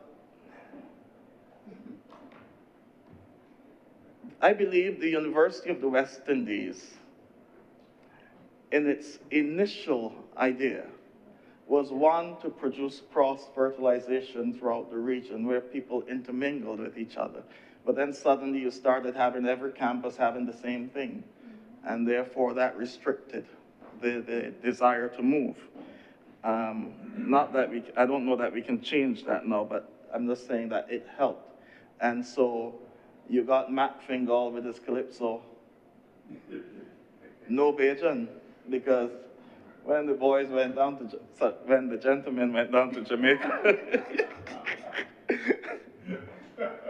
and mingled, the cultures mingled, they came back with Jamaican vibes and so on. So all these things were there. So as I said, there has been movement, but what we're talking about now is mass. And with mass movement comes the collision of cultures. And then we have to look at what the negative impact can be and what the positive impact. In terms of Barbados, as Senator Drakes would have pointed out, while we support this, there are some things we need to fix, and fix like yesterday. Really fix urgently.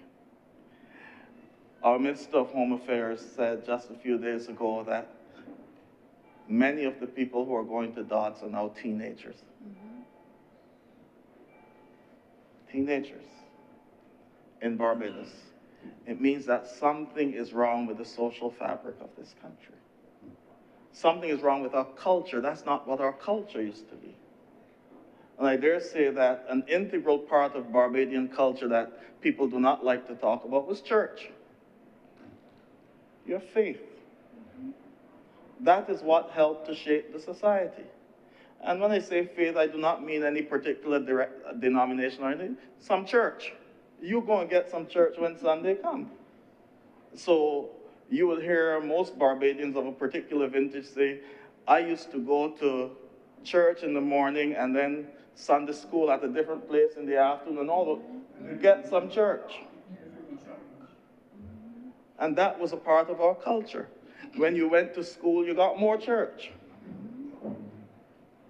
You were shaped And the question is, how can we expect our young people to be like us when we are not treating them how we were treated? When we're not giving them the things that shaped us? Maybe we have progressed so much, and we believe that if you educate a man in mind and not in morals, he'll be all right. See? And so, what kind of Barbados are we bringing people to? Senator Mallalieu spoke about the enforcement of laws, simple things like the seatbelt and not sitting in the carriage of an SUV or whatever. But sir, I will go back to my pet area. We have a serious problem with smoking in this country. Everywhere you go, you're smelling herb about Barbados. You can't breathe properly. And the reality is that, I can remember Dr. Glenn Gale talking about tobacco way back in the 80s and warning people, and we made changes. But somehow everybody feels that this thing that we said was so dangerous. I can see Cassius Clay now with the girl with the skeleton suit, come back home and come off the drugs, and you're begging people. And all of a sudden now, everybody walking about puffing something in your face. You talk to people in construction, you go on a construction site, you got to walk with a mask. You can't breathe. And not for dust. Something is wrong with our culture. And I'm appealing to the government again, pull back some of these things. At least restrict where you can smoke. Like be in people's backyard, or you're going, where you got them now, the little, what they call them? You got shops. You got vape shops or what? Go in the vape shop and do what you got to do. Knock yourself out in there. But not in people's public spaces. And you talk about entrepreneurship. Every little boy feels now that he must be walking about with a sweetie tot under his arm. He hustling.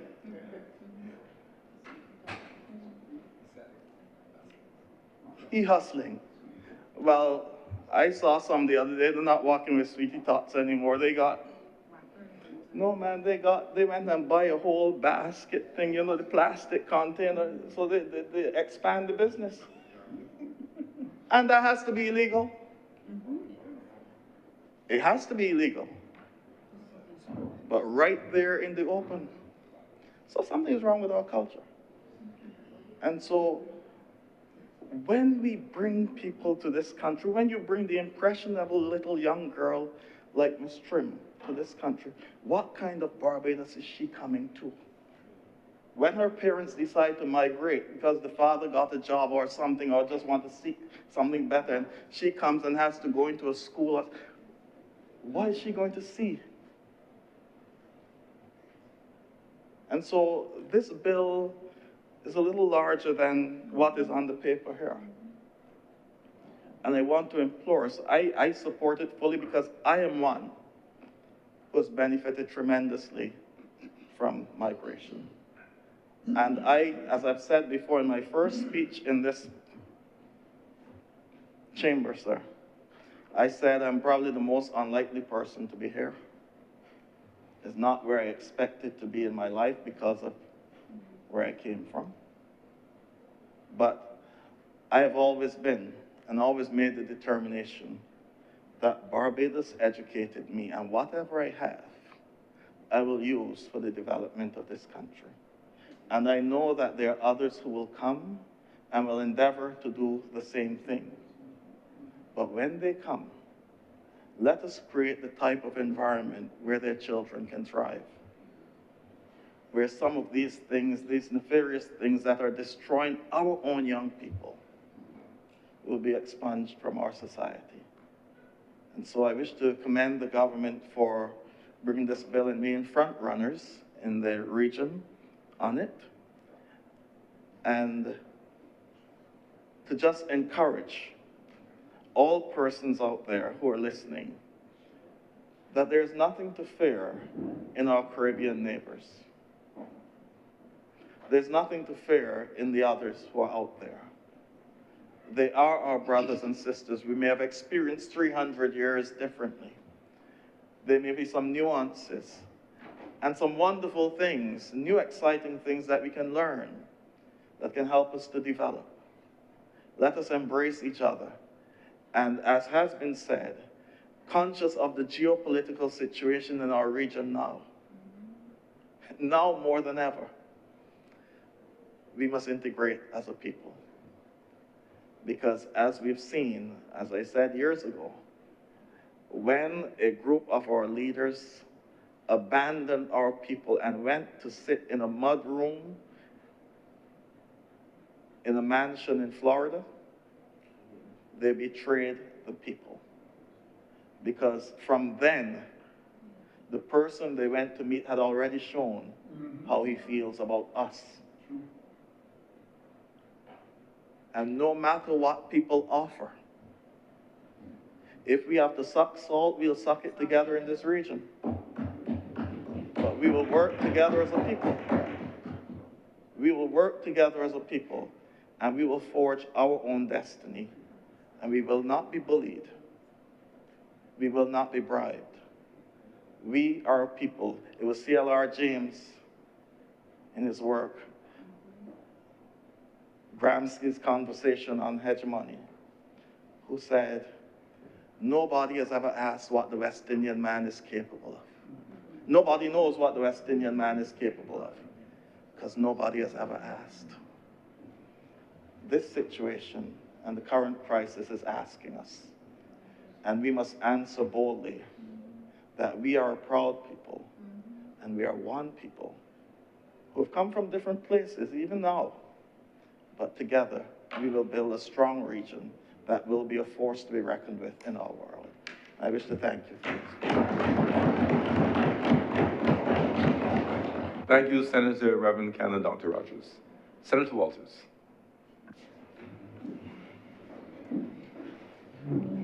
Thank you, Mr. President. Good afternoon to my fellow senators.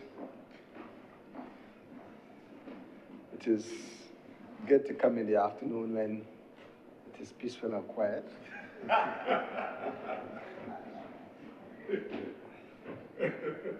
And coming after independent senator assist in the mood.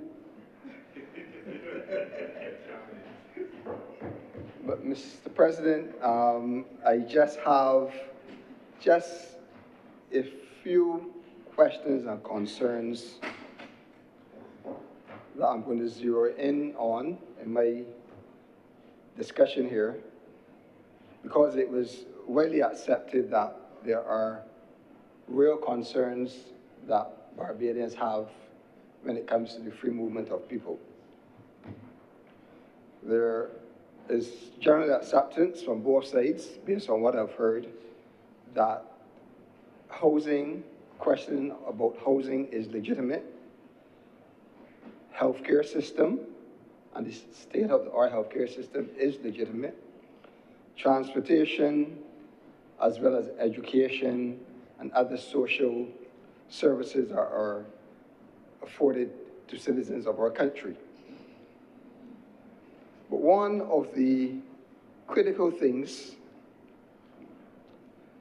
is really, and a fellow senator alluded to it in terms of, from a different angle, but in terms of the spending power of citizens.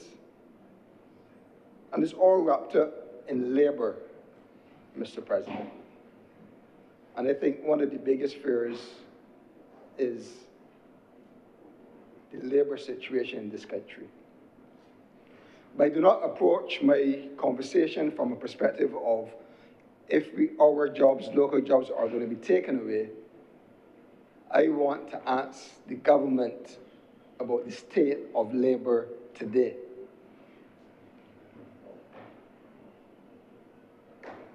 The Prime Minister made a statement recently as relates to this bill before us, and she said broadly that the country needs people and skills. People to come to live and work here will fill that gap that exists. And I ask a genuine question on behalf of the people of Barbados. What are these skills and gaps that exist? Too often, the government makes these wide statements and do not substantiate them. What are the skills that are missing, and where are the gaps that exist? So if we are expecting those persons from those three territories to come to Barbados to fill those gaps and to fill those skills deficit, I turn to the Barbados Statistical Report Labor Force Survey at June 2025. And I will let the Chamber know that 8,300 unemployed persons are in Barbados. 8,300 persons are unemployed in Barbados at June 2025. 1,000 of those persons between the ages of 15 and 19, 5,200 between the ages of 20 and 44, Mr. President, and 2,000 persons between 45 and 64. And there are a handful of persons above 65 who are still seeking employment.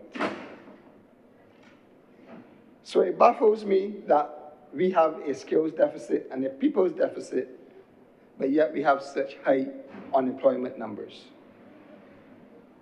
The definition of an unemployed person is a person who is without a job, but currently seriously looking for a job and is available to start work.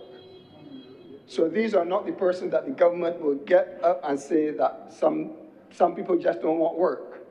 These 8,300 persons are currently out of a job, currently looking for a job, and are available to start work, Mr. President.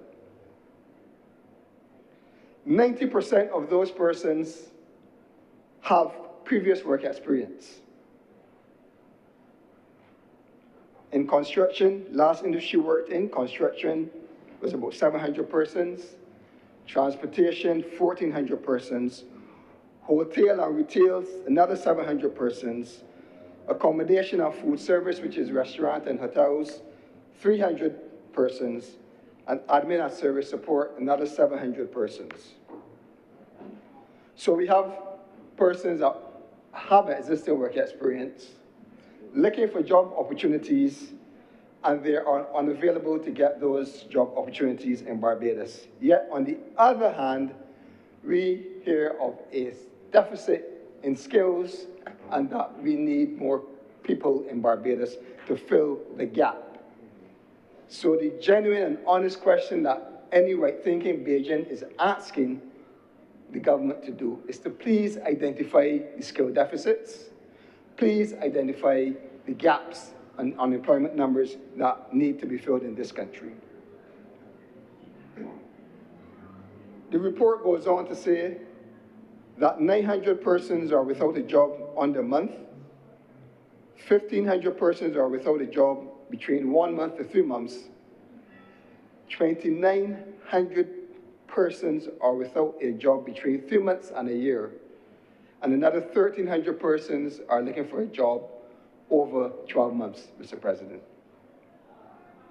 So you have at least 4,200 persons looking for a job over 3 months, but are unable to secure that employment. So where is the gap in skills and labor? I think it is about time that the government lays out clearly for Barbados how they see the gap of labor and how they see the skills deficit, so that we can assess what plans are in place to fill those gaps and those deficits. Because it's okay to, as was identified today, to invite people to come to our country, but we do not know who is coming. Will they add to these unemployment numbers? Is the question we now have to ask. Mr. President, I am sure that the government should offer this chamber a response, and they should give account also for some of the flagship programs that they have identified that were supposed to create skills, equip our young people with skills, and to create jobs. The National Training Initiative, Mr. President. I've heard in this chamber, members get up and prance around about how many people have passed through this program. A program that we were told was to give additional skills to those school leavers who needed them. We have heard that thousands of young men and women have taken these courses, and thousands of courses have been administered free on the portal. But, Mr. President, yet we hear admission that we have a skills deficit in the country. Construction Gateway, Mr. President. Oh my goodness, you remember all of the gloating about this program. We are preparing for a construction boom, the country was told. And we are going to equip our young men especially with the tools to ready themselves for jobs. But in this chamber today, we hear that we are bringing in foreign labor to fill those jobs. We walk past the job sites and we see the foreign labor. But yet we still have young men and women in their thousands looking for work. So it gave us an update also about the Construction Gateway. And it's not good enough, Mr. President, just to say how many persons went through the program, how many persons have been placed after the program, Mr. President. That is useful information. So we, as a community of persons, as citizens, get to assess the effectiveness and efficiencies of these programs that continue today. Are they failing? Project Dawn, Mr. President, Just a minute before you go on to Project Dawn, just give me 1 minute and have the Deputy President take the chair for a moment. Don't want to break your stride.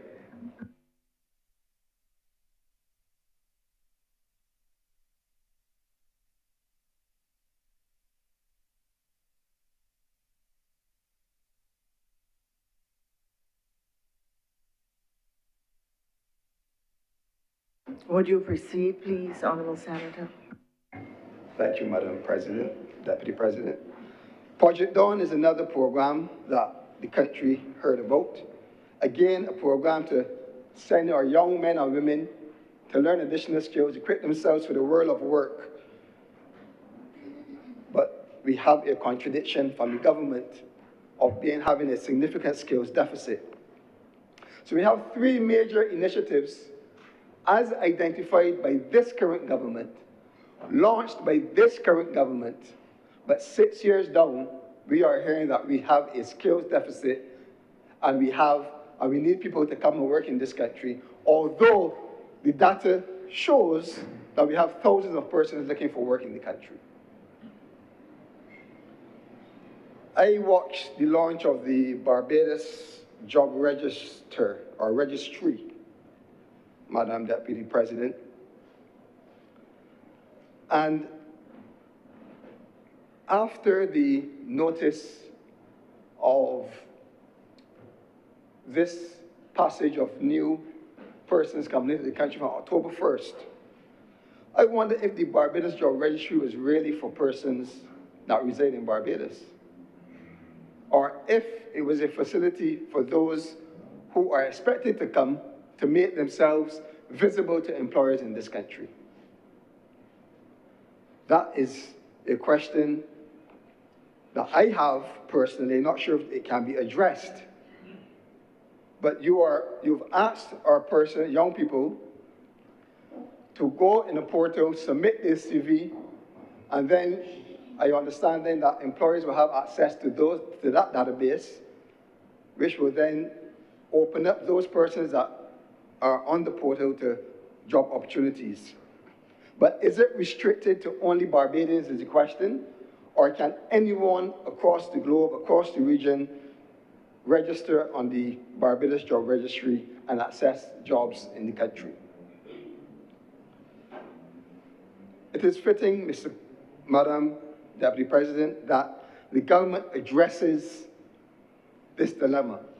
The dilemma of having thousands of young men and women unemployed when matched with their own mouthings of we need skills in the country, we need human beings, people in the country to fill jobs.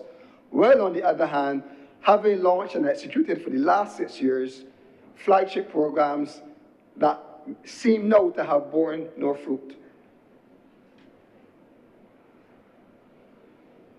Madam Deputy President, the government needs to be honest.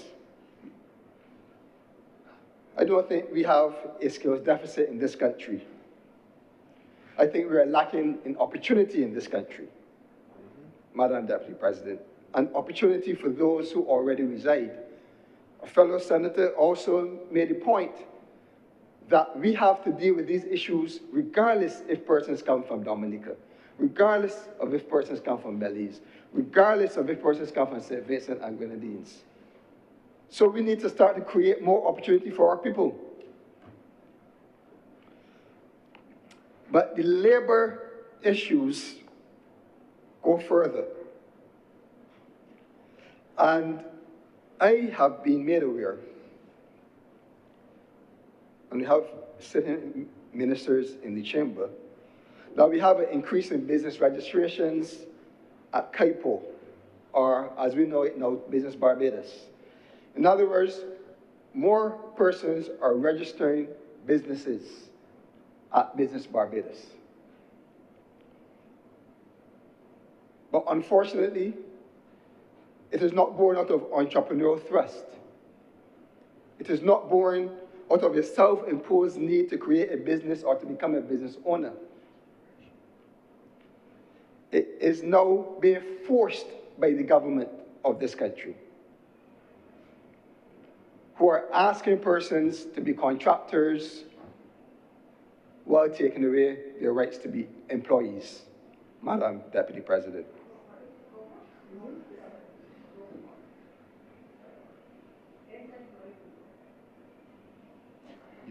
Madam Deputy President, we are speaking about labor, the limitations of labor as identified by this government and by this Prime Minister as a key reason why we should sign on this bill to encourage persons from Belize, St. Vincent and Grenadines, and Dominica to come to Barbados. But while we speak, and if you turn on your television tonight at 7 o'clock or tomorrow morning at 5:36, turn on the radio, 94.7, 98.1, you will see the same faces. You will hear the same voices. You will read the same names on the screens produced by executive producer, videographer, etc., with the programming. But the staff at the Caribbean Broadcasting Corporation have been made redundant, have been sent home and rehired on contracts. Almost all made redundant. Some have been placed on contracts. And another set of these former employees have been asked to go and register businesses and send in invoices. So now we have at the corporation staff contractors and freelance contractors. Yet the face of the organization has not changed. The faces behind the scenes in the operations have not changed. But these workers were sent home, the social safety net stripped from under their feet, job security stripped, mentally affected, and forced to form businesses. The worst form of employment, all promoted by this Barbados Labour Party government.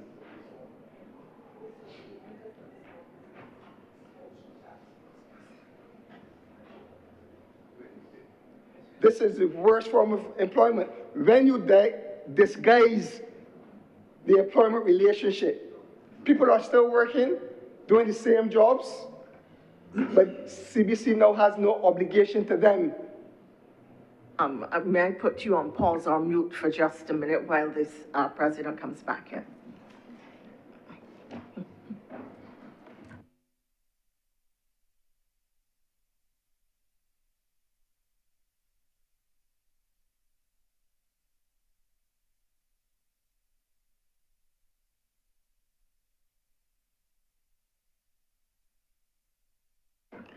Thank you, Senator Walters. Please proceed.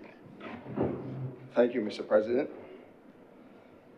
Mr. President, as I was saying, we are speaking about labor and how we treat our people and how we would potentially treat those we welcome in to work here. And this government, Mr. President, has made it a practice to move persons from full-time employment to contract work, disadvantaging them. It is the worst form of employment. What has happened at the Caribbean Broadcasting Corporation recently, Mr. President? Disguised employment relationship where people are still working for CBC under the same, pretty much under the same terms, but they're being asked to go on foreign businesses or they're being put on a contract, and CBC now has no obligation towards them. The staff have been locked out of national insurance contributions, any responsibility through illness, pregnancy, etc. No pension provision going forward. The social safety net has been yanked from underneath these workers. But they continue to do the same work, Mr. President, and by and large, operate as they did before. Labor is one of the single most important issues that persons are concerned with when it comes to the free movement of people in this country. Job security. But I raise these critical questions and I raise these issues to show that as much as this government is promoting free movement of people, it is disadvantaging its own citizens every single day in this country. You see, Mr. President, this sets a precedent across the country. And I have been in contact with young women, especially, who are looking for work. And when you look at their resume, they have worked in 7 places in 3 years because they cannot get full-time work anymore. Because the labor environment has shifted from full-time employment with benefits to short-time contract with no responsibility from the employer. All led by this government, as you saw it with the ash workers, as you saw it with the National Conservation Commission, as you've seen it or heard about it now recently with the Barbados, the Highway Beautification Program, where all of a sudden the young men have started businesses, so it's all sweet and dandy. So it's camouflaged into small business and entrepreneurship, but the people that are cleaning our streets, the persons who need the social security, the social safety net, no longer has it. The very vulnerable people in this community. Mr. President, one more issue that I think we need to look into is our National Insurance and Social Security Service. Because again, we are told that we have an aged population and we need to ensure that we have continuous contributions coming into our national insurance funds. I am calling on the government to issue the 18th actuarial review of the national insurance. I believe it becomes due anytime around now.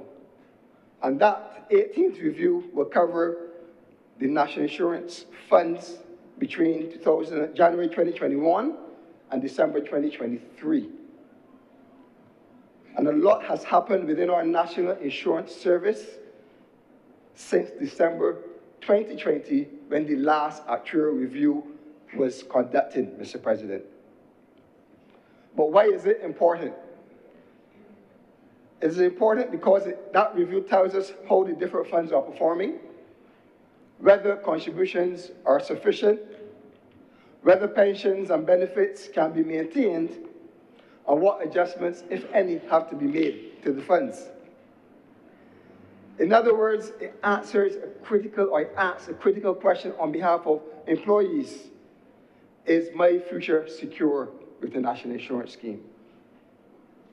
Mr. President, I'm looking at you and just now remembering that you play a pivotal role in my acts of this 18th actual review.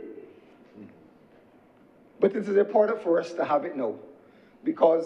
Is a work in progress not yet delivered from the actuary? But Mr. President, it's very important because it is an independent assessment of where we are and the forecast of the funds. As I said, a lot has happened, and I would hope that we are working on it with intent to bring it soon. Because as I said, aged population, shrinking workforce, declining birth rates, growing immigration of our skilled young Barbadians, and now we're discussing immigration and citizenship laws and free movement of people. So it is timely. We need this to be part of the discussion. We don't need this after the discussion has completed 7, 8 months from now. But I ask, under the reality that there are questions still looming over the actions of this government as it comes to the national insurance funds. If you remember, in 2018, we had over $1 billion written off from the fund with the debt restructuring, Mr. President. We need to see what the results of those write-offs are now. We know that we are paying more in contributions. We know that the government has forced us now to work longer before retirement. But there are other implications, and this report is crucial because it tells the story of the result of those actions 6 years ago. I am concerned, and as a follow-on to my previous point, of this relationship between employer and employee and government and employee. Because when you have low unemployment on record, you should see an increase in national insurance contributions. You should see a growth rate that correlates positively with low unemployment. So if you had 10,000 persons unemployed in 2018, and you're saying now today, over time, you have 7,000 persons, 6,000 persons unemployed, 4,000 persons more are employed based on the statistics. We should see a healthy national insurance scheme. We shouldn't be concerned, because we now have to look to see if what I am saying is true, that the government has shifted and the private sector has started to shift and follow suit by starting to shift, and they are reducing their responsibility to workers who now cannot face an agency, who now do not have job security, who now do not have social benefits, who now do not have pension to look forward to, a practice that should not be allowed to continue in this small country. We also heard, Mr. President, about the debt swaps, but we did not hear about the reduced returns on the national insurance investments with the debt swaps. The debt swaps were hailed as fiscal victories. But I can tell you they have come at a quiet price, Mr. President.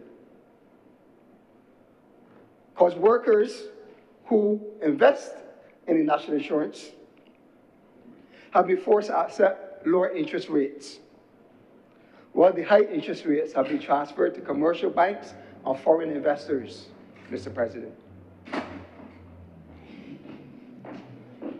I remind the Chamber of the $1 billion of debt borrowed to repay existing debt at lower interest rates.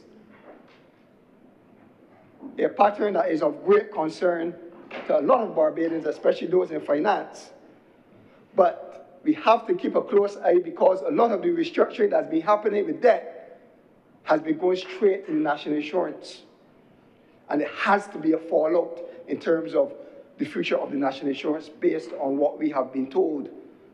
So we've been told about savings, but it is coming at a quiet price to the workers who have contributed over the years. So, Mr. President, we have to look at the unemployment numbers in the country. We have to look at the practices which are largely unfair from this government, Mr. President, in terms of labor relations. And we have to look at the sustainability of our national insurance funds because of the policies of this current government. So I want to wrap up by just imploring this government, while we seek to extend our home to others, let us start to respect those who already reside here, who already pay taxes here, who already work hard here, who have already worked hard and have given their due. Let us respect our own people. Let us make sure that our workers are treated fairly. Let us not pull the social safety net from under their feet. Let us not boast on one hand of flagship programs that are supposed to improve skills, equip young men and women, but then on the other hand say we have a deficit in skills and we have a gap in employment. Mr. President, let us be honest with ourselves.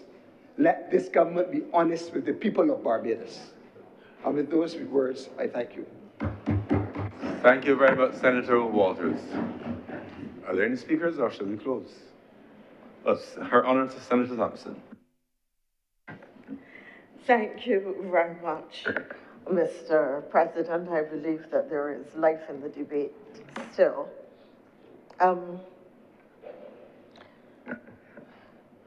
Black Stalin reminded us that we are one people who made the same trip on the same ship, and that we must have one common intention, a better life for our women and children, and I would paraphrase that to be politically acceptable today to say for our people and children. And that must be the ambition of the Caribbean man and Caribbean woman. And in fact, sir, this debate really is about how we define direction, introspection, policy, and future intent and positioning of the Caribbean and its people. It is really a question of how we continue to give life and what are the manifestations of Caribbean regional integration. And it is a debate which comes at a time when there is a rise of right-wing governments across the globe. and that these right-wing governments are largely characterized by anti-immigrant sentiment.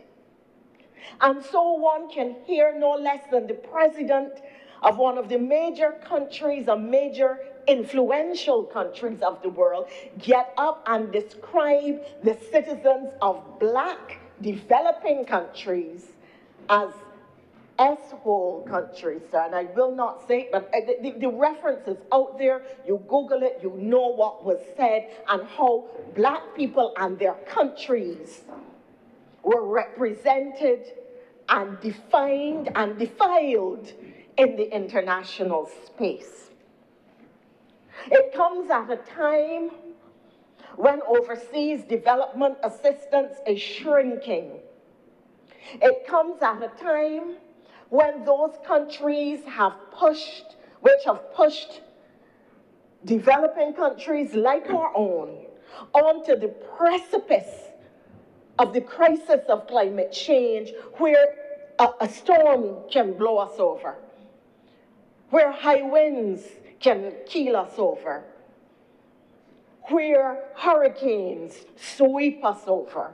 But they insist that climate change does not exist, that it should not be part of the international financing structure, and that really has nothing to do with them. Brag for yourself.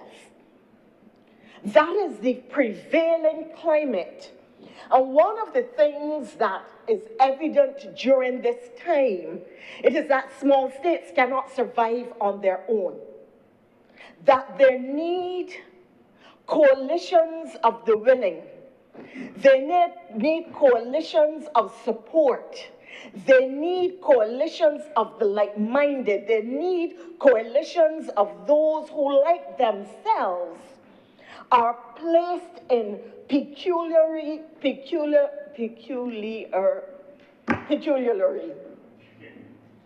difficult and precarious positions, so that that support of one another can make the difference in the multinational space. The people of the United Kingdom, countries that close their doors and their borders, do not reap success. They become more and more insular. Countries that close their borders, whether it was the Great Wall of China or the Wall of East Germany, found that after a time, you had to open the space to others. Though the anti-immigrant sentiment that prevailed and allowed people to vote in favor of Brexit soon caused regret, because what they recognize is that their social and economic space and opportunity and job availability shrank, because England was no longer part of the wider space of the European Union. It was on its own, an island under siege. And therefore, we in the Caribbean, we who made the trip on the same ship, we whose shores are washed by the same Caribbean Sea, we who originated in one land, must understand that our future is not separated and apart. Our future is standing unified and together. And therefore, this debate has to be located in the context of Caribbean destiny. What does it mean to be a Caribbean people? We can't like our brothers and sisters only for cricket. We cannot like the women I heard earlier about all the Guyanese girlfriends because they had long hair and their brownings and all of this. It has to have deeper meaning.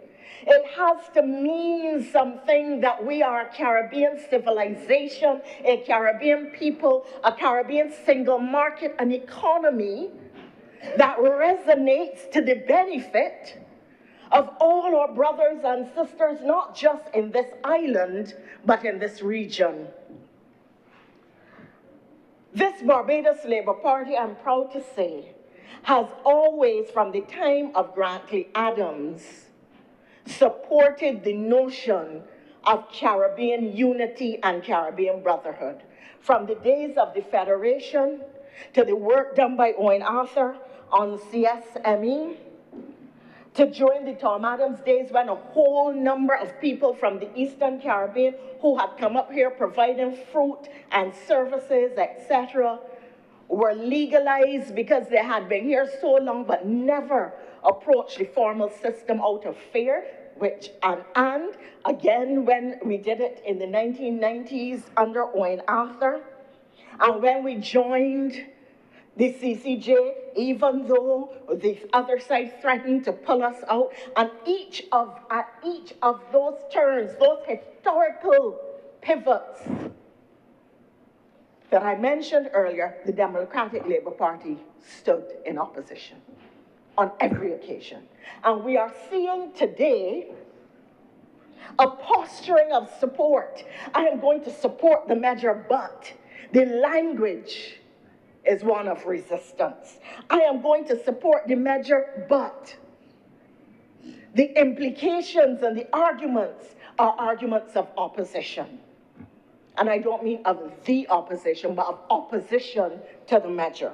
And therefore, I want today to examine some of the arguments that I've heard in here and elsewhere. The first thing that amazes me is that if you hear how people are speaking, you would believe that there are people lining up in vast numbers at airports all across the three countries, not the whole of the Caribbean even, these three other countries, waiting to board planes. They're standing there with their bags, waiting to jump on to planes. And we have to be afraid because the hordes, H-O-R-D-E-S, the hordes are coming. And that the country is not big enough to receive all these people. When the reality is that the first person who benefited from the open borders or the free movement policy was a Barbadian in Belize. A Bajan in Belize. Not anybody from any of the three countries coming here. That is the irony of it. And as people talk about it, the first thing I've heard people say, oh, and I heard them here, where you gonna find houses for all these people? And look at the QEH gonna break down here, and the education gonna suffer. When we had loads of Guyanese coming here, maybe 10, 15 years ago, the QEH did not collapse. The educational system did not fall apart. Social services was not overwhelmed. It is not going to happen now. The fears that are being fueled by those whose business it is to win a government by any means, by creating monsters and specters and ghosts and goblins and boogeymen and boogie women too, are riding these popular sentiments rather than saying to the population, peace be still. Peace be still. There is no crisis here or about to take us over because a particular policy decision has been made. Thousands of people are not going to suddenly flood our shores to create any kind of social or economic crisis. There are no disadvantages or no serious disadvantages to having a few Caribbean brothers and sisters come. And I cannot and do not support the argument which says, well, I ain't got nothing against them, but fix the society first. Let us have a perfect society before anybody else is allowed to be here. Okay, well, you know, nobody should wait more than 2 hours at the hospital. And until that happens, don't let anybody else ever come here. But this is what we are hearing, that somehow you have to create an all-perfect society in order to receive, what, 20 people maybe? 10 people? 5 people?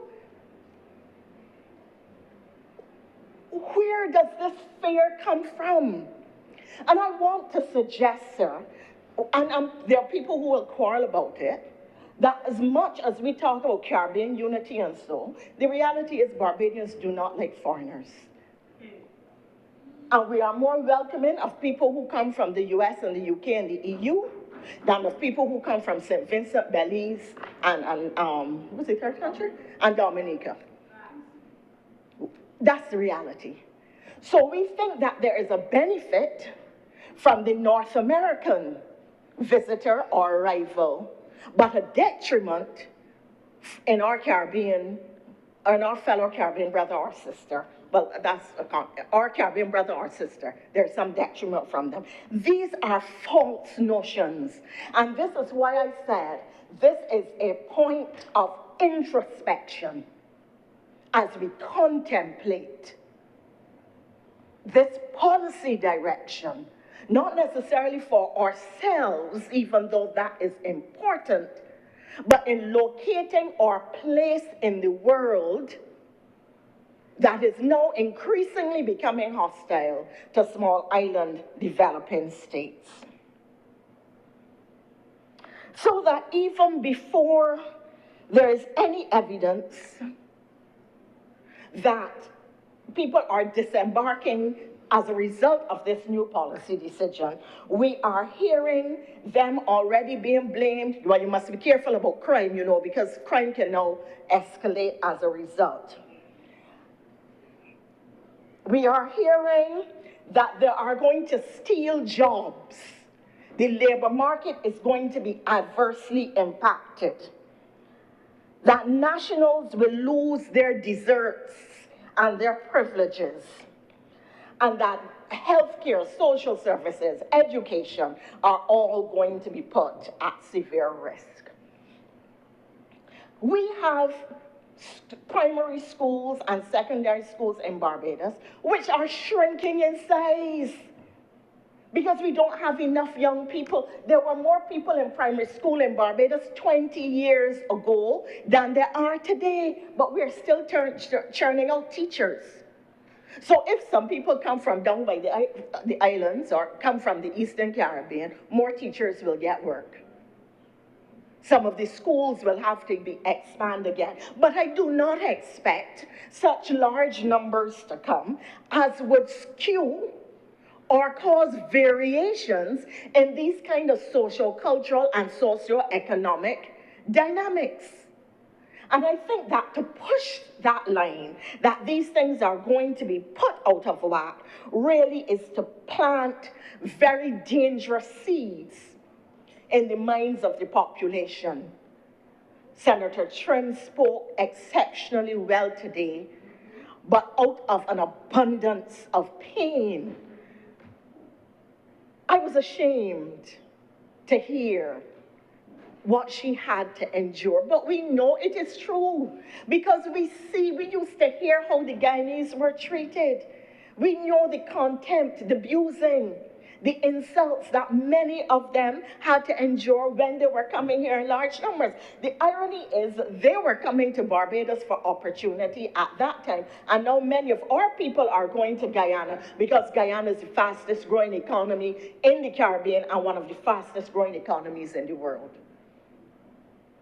But we thought that Barbados would always be better than they were. And now, if they return to our people what some of their people had to endure from our immigration society, facilities and from employers, because there were people who brought them in, encouraged them to come in, and then seized their passports and paid them low wages. There was a lot of exploitation in the marketplace, and I think that that is something against which we are going to have to guard. Some of what I have been hearing mirrors what I heard during an election campaign not so long ago, where a popular candidate was saying to people that the immigrants really needed to go because they were raping women, taking the jobs of nationals, and eating their cats and dogs. And that is all we have fallen short of. That last accusation of eating people's pets is the only one I have not yet heard people make. I mean, it has been so, people who are well educated, people who travel, people who have lived overseas, people who will tell you that the brother, the second sister, the third cousin, the fourth uncle, all live Canada, New York, this place, the next, got this job, got the next job, from chauffeurs to university lecturers, are the very people who are saying, but don't let nobody come up Barbados. Here we good. Look, let me get on a plane, we going somewhere, I want a job, I got an opportunity, I take it. And a lot of Barbadians work down the Caribbean. I have had the good fortune, praise be to God, to run a consultancy where I had work all down the Caribbean and was able to employ and give work to others. Because Caribbean governments were paying me to do a very specialized consultancy. So we Barbadians, some of the very people who are objecting are the very ones who themselves benefit from this movement of professionals. And again, the rhetoric has suggested that those who are coming are going to be low-skilled, barefoot, hungry, diseased, and just looking to take over Barbados, get work, because the sucking salt where they are, bring the disease self here so that they could get free treatment at QEH. I mean, some of the things I'm hearing, even here today, even though they were framed very eloquently, were really ridiculous. You cannot get treatment at the QEH unless you are national or here legitimately. Otherwise, you have to pay. Or unless you are rushed in with an emergency, you're stabbed, your appendix bursts, you have a heart attack, yes. Otherwise, you have to pay for it. So this whole thing that they're going to get in and get free health care and Barbadians are going to be disadvantaged, or that the system, I mean, they would all have to be getting sick at the same time for the system to become so overwhelmed as to be unable to manage them. Or they would all have to come with severe diseases at the same time. And the reality is that these people are people just like us. These sentiments about their socioeconomic condition and their health standards are some of the things that I heard people say about black people coming to the United Kingdom and the United States. And now we are saying these things about our Caribbean brothers and sisters. I mean, it really is remarkable, and it is distressing. And it is even more distressing to me to have heard it in the formats that I heard it presented today. Because with all the sophistication in the world, the arguments still remain the same kind of biased, condescending arguments. Let us look at some of the benefits and the disadvantages. Our population is not growing by natural birth. We have already had to make adjustments to the NIS in consequence of not having enough people to contribute to the NIS pool. And therefore, if there are increased numbers in our population, there are more people to pay into NIS and other social benefits. There are greater contributors, a greater number of contributors to the system. One of the other advantages, and we don't seem to realize this, when there were loads of Guyanese coming to Barbados, there was a much more vibrant rental market because they have to live somewhere. Whether they are living in rooms, and living in rooms is common for migrant workers and common for students and common for young people in the first tier of their lives, okay? Whether it was rentals, or you go down in the Fairchild Street, the Granville Williams stand on a Friday evening and see the small businesses licking corks, sir, to use a Bajan expression, making money because of the number of Guyanese who used to gather at certain places, certain popular watering holes for Guyanese, that being one of them. They had to buy goods. They have to buy services. They have to buy clothing. They have to buy food, all of which is being sold to them by Barbadians. We are benefiting from their presence. On top of that, sir, the question of whether they take our jobs or not, and what is going to happen. Now, I did not see the labor market survey to which the Honorable Senator Walters spoke, but I would like to interrogate some of the numbers in the survey. I would like to interrogate some of the numbers in this survey for a number of reasons. When you talk to Barbadian employers, and even from our own experience, the guy who does my garden, sir, I asked him to do an additional job for me. Said, Mr. Thompson, I can't get workers. I can't get people to do it. I cannot get people. Can't get gardeners. If you are looking for a housekeeper, people tell you, look, ma'am, I only work 5 hours, right? I just cook and I will wash, I don't press. Right? And so on. And so we have some attitudes in the workplace that are absolutely amazing. And people are telling you that they don't work for this or they don't work for that. No, the reality is that a lot of migrant workers take jobs in the society that the indigenous population does not want, refuses to do. They do it for less, they do it well, and they push down the prices in the marketplace. You cannot these days get a mason, you cannot get a carpenter, you cannot get a plumber because of a dearth of skill, because of high intense construction at this time. And some of them will tell you, I come in. You lucky if they come. They will tell you, I come in, you gotta pay me half the money up front though. They come, they take the money to start the job, and they're breaking the next one on your time. All of this is going on in the marketplace. And therefore, it is critical that you introduce additional labor to deal with some of these attitudinal and dynamics and labor availability dynamics. So it is one thing to look at the statistics in a society where there are a lot of social systems and structures to support people who don't work, who chose unemployment, and some who are, to use an old expression now that came up way back, I think, in the 70s, who are voluntarily idle.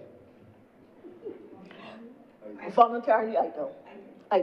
If you look for work, the other thing that intrigued me about the numbers given by the Honorable Senator is that really they were very low. They were very low. If you have a labor force and you have unemployment at 6%, the numbers are in fact very low.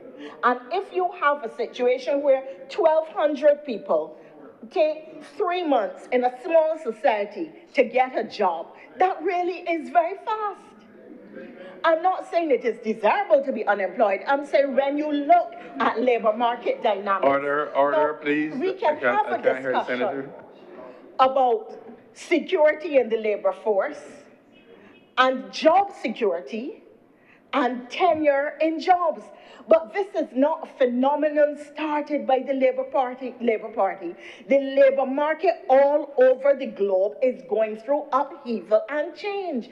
In fact, one of the other things that we have to look at, and I'm watching it from a climate change perspective, is the fact that extreme heat is now impacting people in the labor force, particularly those who work outside.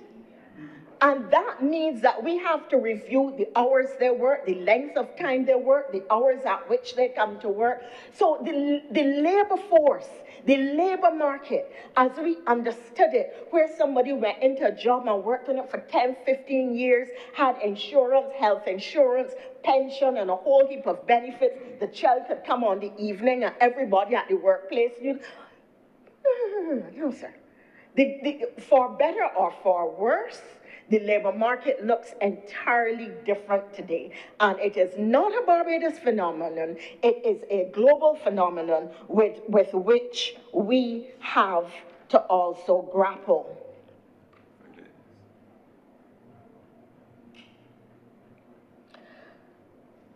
We have to determine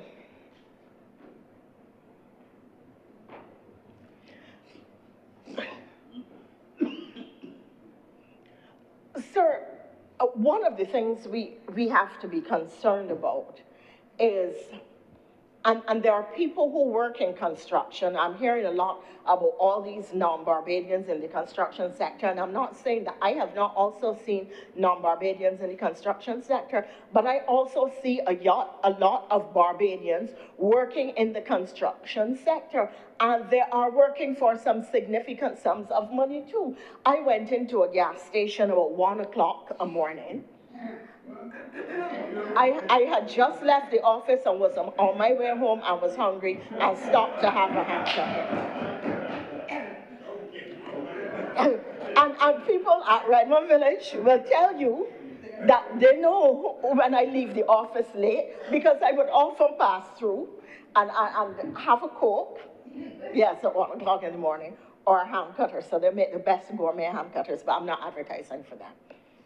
It was a very interesting exchange. There was a line of people waiting for food service at 1 o'clock in the morning, and I'm suggesting that those of you who don't live, go out at night at these hours and going to some of the gas stations and other service areas, you would be amazed at the number of people of all ages. You'll also find out who is going out with who sometimes, and see people that really will shock you, but that's another story, sir. That's another story. And he said there was a line of people, and there was a young fellow. Sir, I would not have looked at him twice if I were a young woman, but that's not the point. He came up to, no, sir. He came up to a young lady who was in the line and said to her very loudly and very crudely that he would like to have intercourse with her. No. She looked as if there wasn't so many people around, I might contemplate it here. No, the whole gas station is now riveted toward this. And he then goes on to make the point, which is utterly fascinating, that he makes a lot of money. He said that he was trained in construction, he works, and he builds blocks. I can't remember how much per block, and that he had built so many blocks that week that he had $5,000 in his pocket. No, the point that I'm trying to make, sir, I mean, there's a whole different life out there, different to what we experience and how we think life is.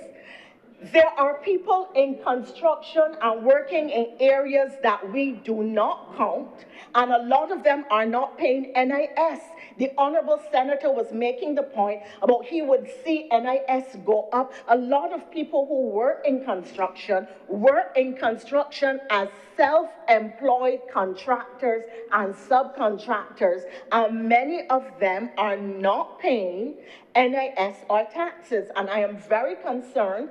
Coconut vendors would be another typical example. So when you talk about the economy and people who are working and who are not working, and you start to look at both the formal and informal economy and how people are getting money and what they're doing with it, we have to try to ensure that a lot of these people are paying NIS, are able to support themselves when the cash runs out, and that they're not licking it out quickly.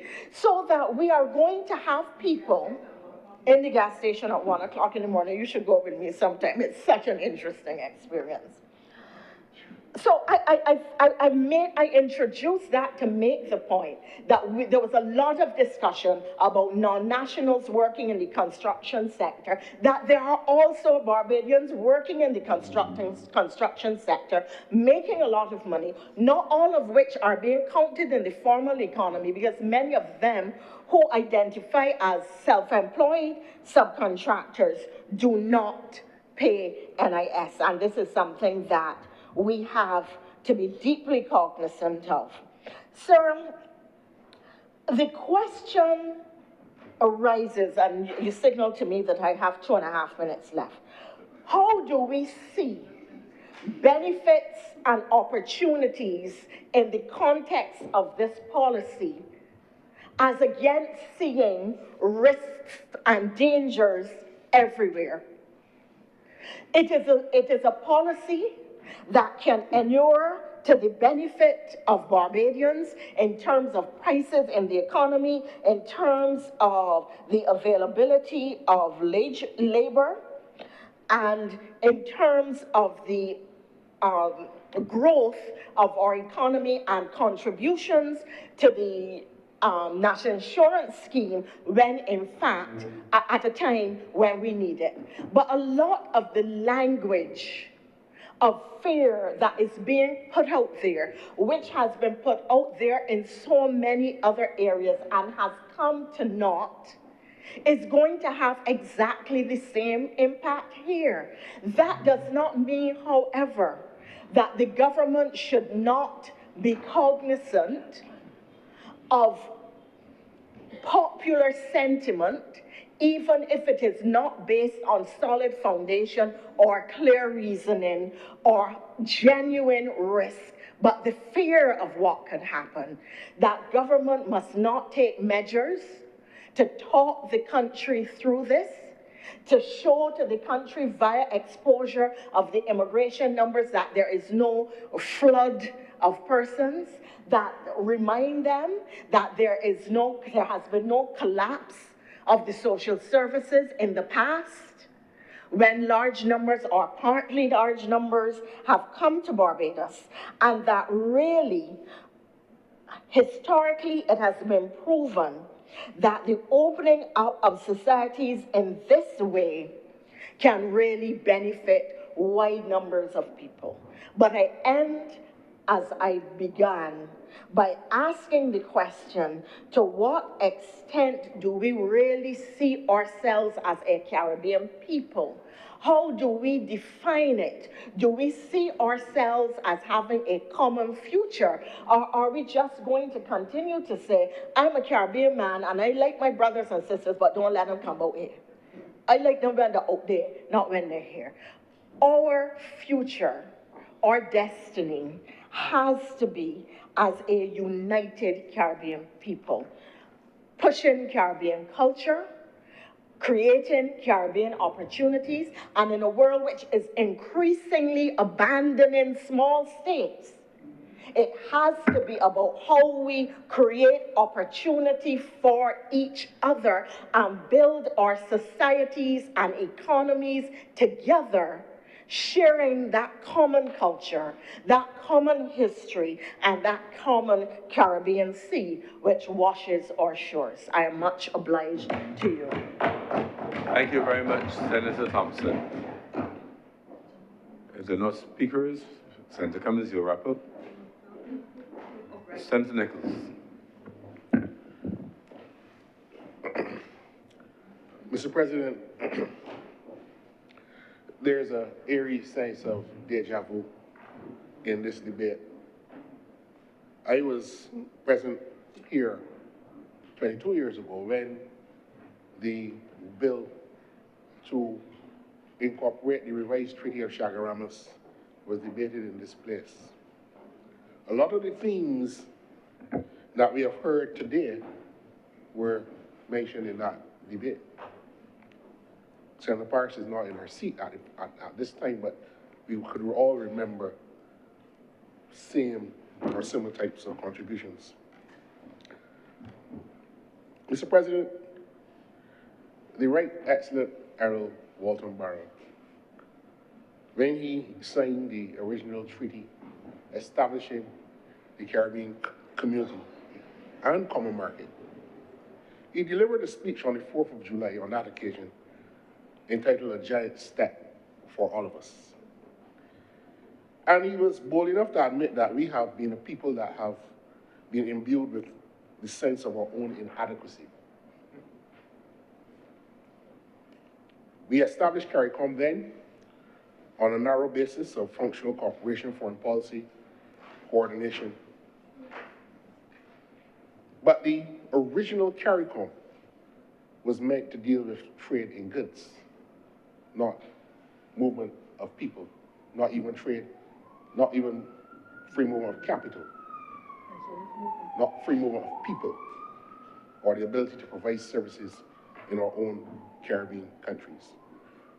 Article 137 of the 1973 treaty merely stipulated that the Council shall examine ways and means for the introduction of a scheme for the regulated movement of capital within the common market. The regime for the movement of capital was restrictive. Capital can now move freely within the single market and economy. The restriction in the original treaty was in relation to the free movement of skills was even more draconian. The original Article 38 of the 1973 treaty says nothing in this treaty shall be considered as requiring or imposing any obligation on a member state to grant freedom of movement to persons into its territory, whether or not such persons are nationals of other member states. So what we created in 1973 expressly forbade the movement of persons within the CSM, within CARICOM. So the pre-CSME schemes of regional economic integration were designed to facilitate movement of goods. The strategies were inward-looking.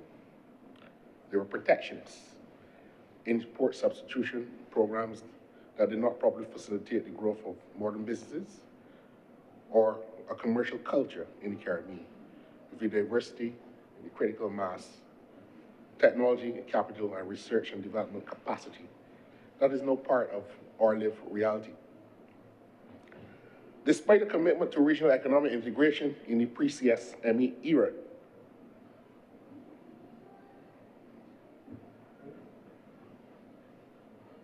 Caribbean countries, Mr. President, proceeded to put over 450 restrictions on economic trade and activity amongst themselves.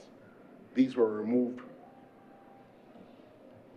with the establishment of the Caribbean single market and economy.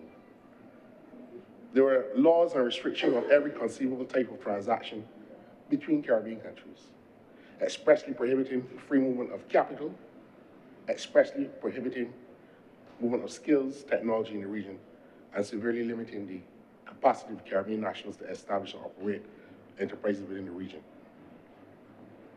So the potential for economic growth and development was buried beneath an avalanche of restrictions in each territory. And in 2003, we sought to make a fundamental change. The movement of people within the region is our lived reality. But we must accept that the original founders of CARICOM were determined to walk slowly in the direction of the free movement of people. Later, Mr. Barrow in 1986, after winning government, addressed the heads of government conference with these words: if we have sometimes failed to comprehend the essence of the regional integration movement, the truth is that thousands of ordinary Caribbean people do, in fact, live that reality every day. In Barbados, our families are no longer exclusively of Barbadian by island origin. Mr. Barrow went on to say that I should like to believe that we are all committed to the principle of mobility and people interaction. To the principle, I repeat. And that we have an obligation to think and go on thinking out ways how such a principle might be applied without imposing on any territory a greater strain than the resources are able to support. Mr. Barr engaged in a self-critique of the regional integration movement up to that point in time. The regional integration movement was a lived experience of Caribbean people, but that we were not able to institutionalize, inform. He contended that one of the biggest failures, Mr. President, was our inability to communicate. Regional integration had become too much about trade and not about the cultural history and common experience deeply embedded in Caribbean peoples. And he cited Professor Rex Nettleford, who championed the idea that the collective wisdom and intellect of our Caribbean people are yet to be tapped and given central place in the development strategy of our nations. And I'm taking the time to go through what one of the early founders of CARICOM was speaking about some 13 years after it was established. 3 years later, we signed the Grand Arch Declaration to revise the Treaty of Chaguaramas and pave the way for the creation of the Caribbean Community, to move from the Caribbean Community and Common Market to the Caribbean Single Market and Economy. So the founders' dreams were being actualized and institutionalized in a way that Mr. Barr had beckoned us to look at. Shortly after that, in 2003, we created an important institution within the context of regional integration called the Caribbean Court of Justice.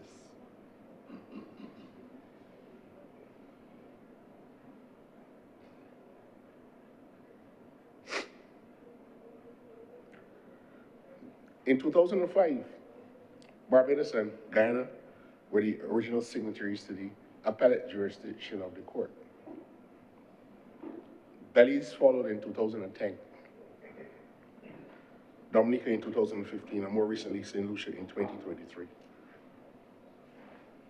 So the majority of countries in the Caribbean are still having their final appeals being heard by His Majesty's Privy Council. The court is now 20 years old and has served the region well. And it's helped to build out a framework for Caribbean jurisprudence. The lived reality of Caribbean people have become part of the global discourse of law and justice. In one of the seminal judgments of the court, and I cite this part of the judgment to explain the importance of understanding the court's role in driving community law. The court, in one of its judgments, declared that by signing and ratifying the revised treaty, and thereby conferring on this court a compulsory and exclusive jurisdiction to hear and determine disputes concerning the interpretation and application of the revised treaty, the member states have transformed the erstwhile voluntary arrangements in CARICOM into a rule-based system, thus creating and accepting a regional system under the rule of law. What does that all mean? We are hearing that the government has gone ahead and embraced this regime without passing this bill, and therefore we got it wrong. Mr. President, community law is law. And a state that is a signatory to a treaty has legal obligations in international law to apply international law even domestically. In other words, these judgments of the Caribbean Court of Justice explain that while we are a dualist state and a treaty cannot be incorporated unless it is passed by way of domestic legislation, the mere signature and ratification of the treaty creates legal rights and responsibilities for the state at the community law level. In other words, we are bound by community law. And one of the more important decisions of the Caribbean Court of Justice, they have explained, Mr. President, that the principle of the rule of law requires the state to give effect to its international obligations, even domestically. Treaty compliant behavior therefore creates community rights. That was the basis of the Myrie case. But we hear that the government has a responsibility or obligation to explain why Trinidad is not involved in the freedom of movement and why Jamaica is not involved, or even Guyana. Trinidad is the seat of the Caribbean Court of Justice, but it has not accepted the jurisdiction of the court. Jamaica, our largest English-speaking Caribbean country, has demonstrated a stiff resistance to move away from a judicial fealty to His Majesty's Privy Council.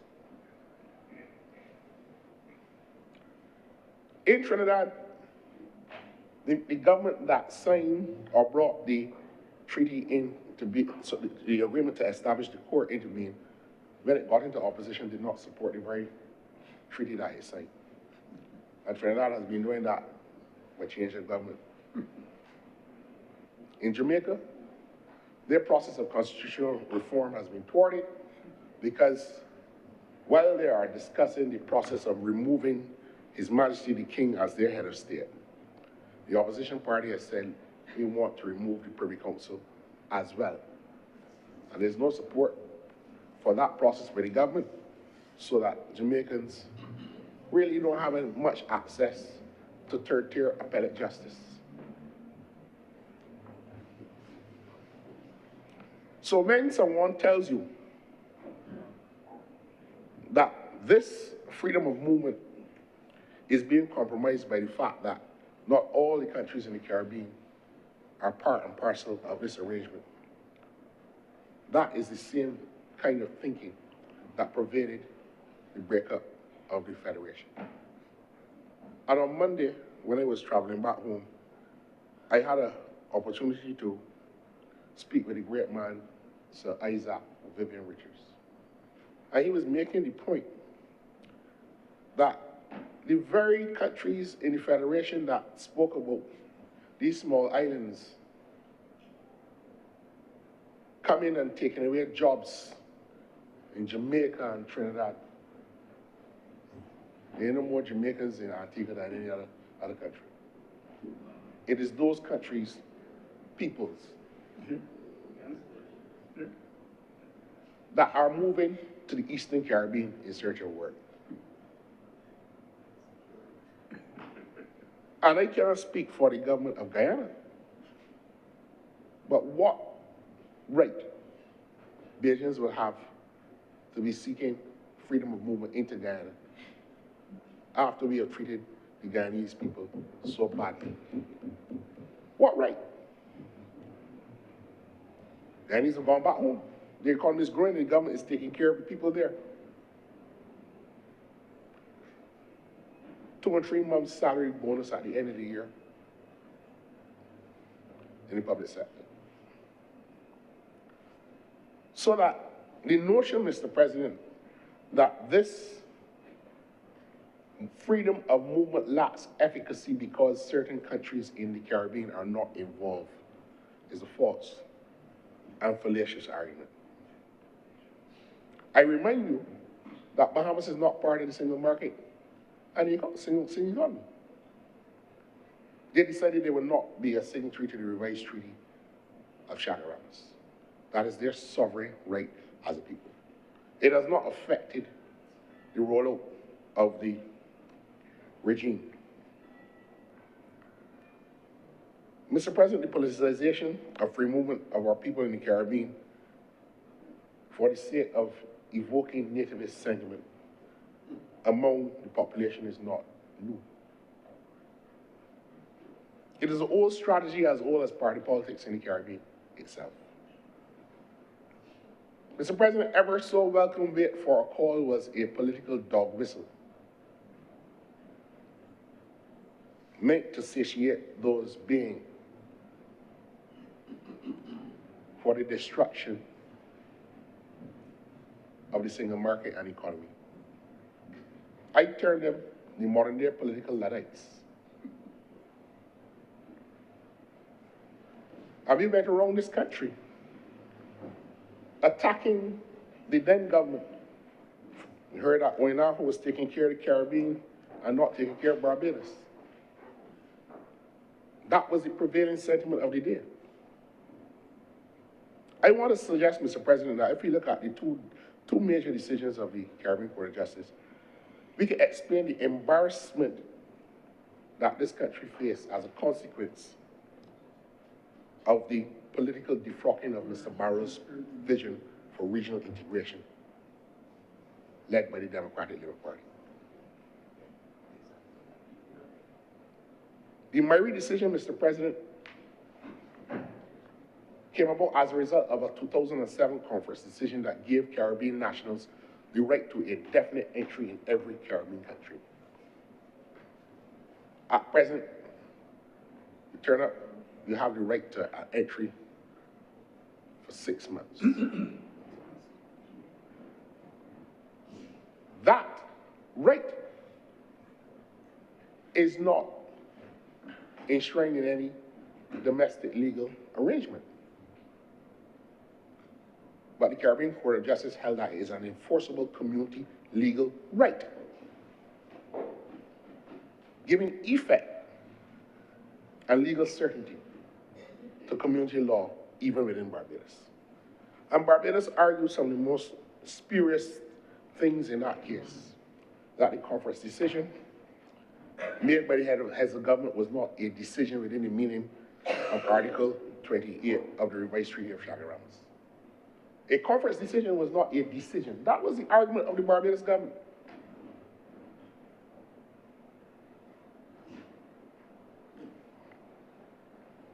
Another decision is the Ventos decision, something that I happen to know about.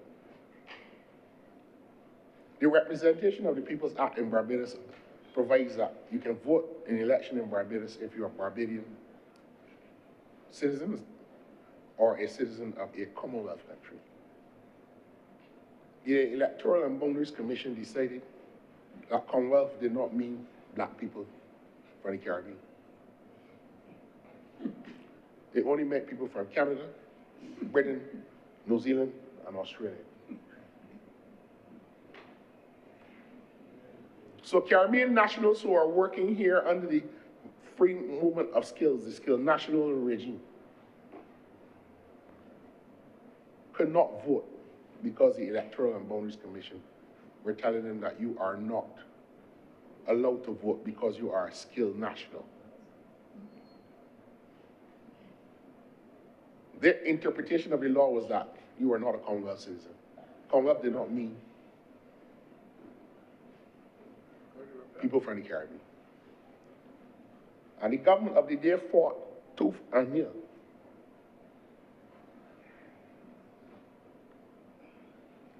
On election day, Mr. President, in 2018, the courts had to open the polls up to between 8 and 10 o'clock at night because people were now registering to vote and exercising their franchise under the law.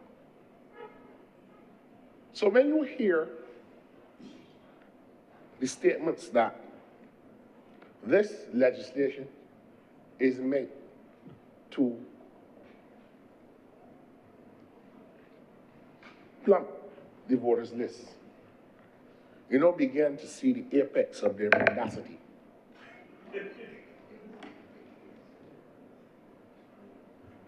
A political party, Mr. President, whose primary spokesman or spokesperson on education in a recent by-election could not get or save her deposit, couldn't get 500 votes.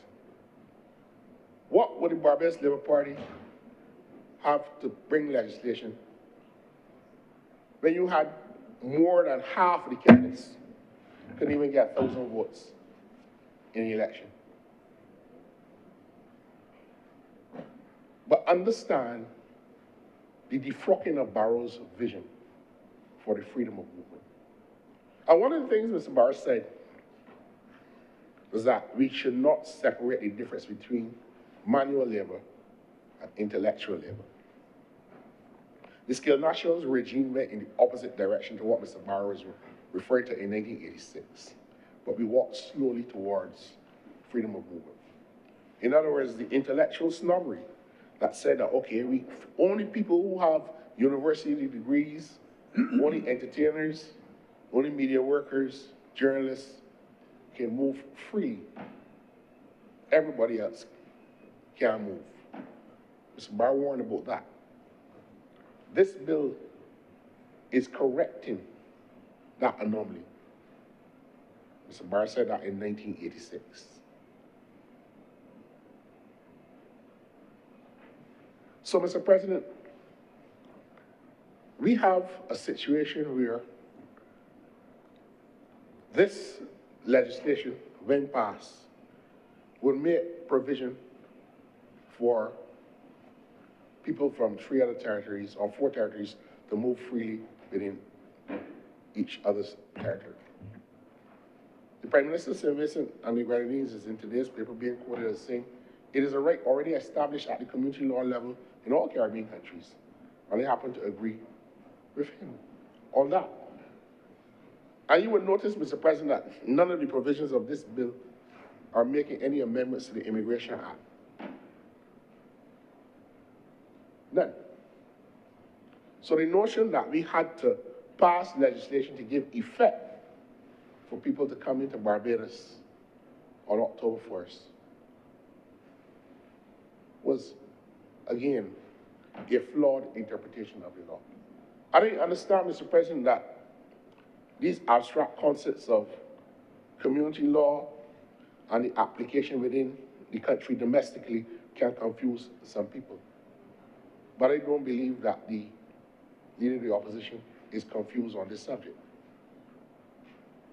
It is a deliberate attempt to enter a nativist discussion on freedom of movement.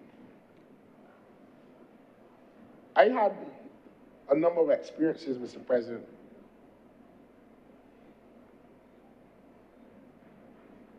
just as disconcerting as Senator Trim. I traveled with my wife many years ago, and the customs officer asked her if she came to Barbados to dance. To do it? To dance. Most of you know me well. So I responded, you can't dance. By what Sir David Simmons once said, the indecorous venting of the Barbadian spleen. That is how we treat Caribbean people.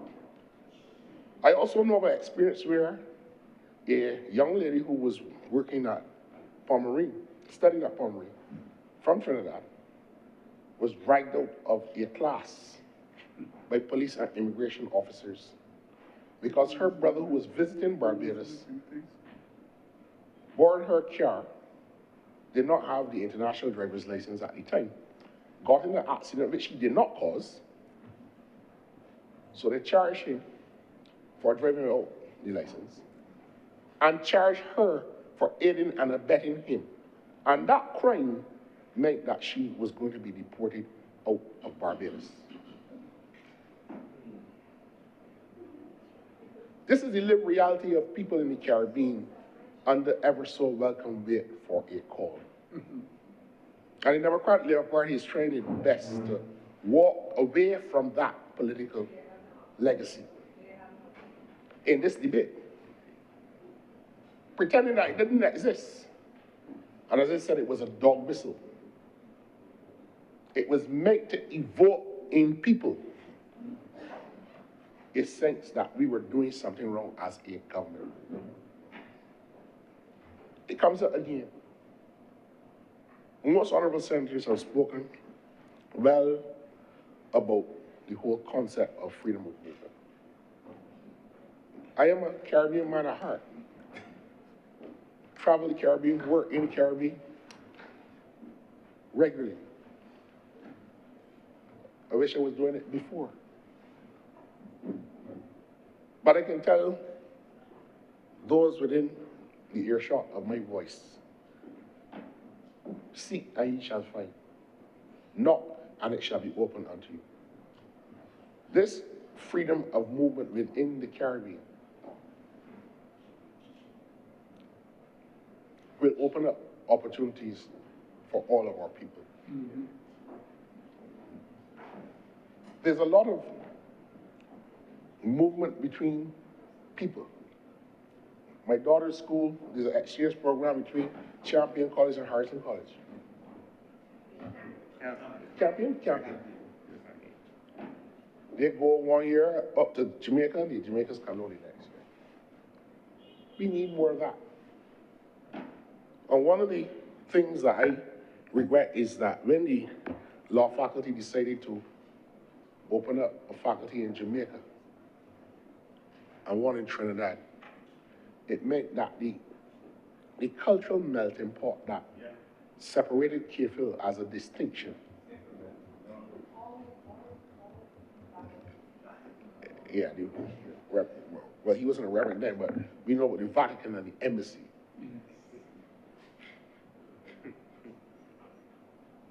We all benefit from those relationships. I must tell you, we can scarcely go to any Caribbean country without being taken care of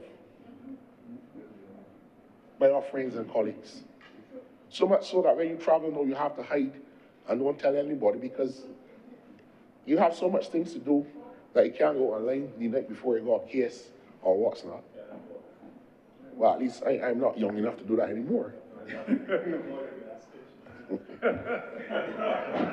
But freedom of movement, Mr. President, freedom of movement is the actualization of the dream of the early founders.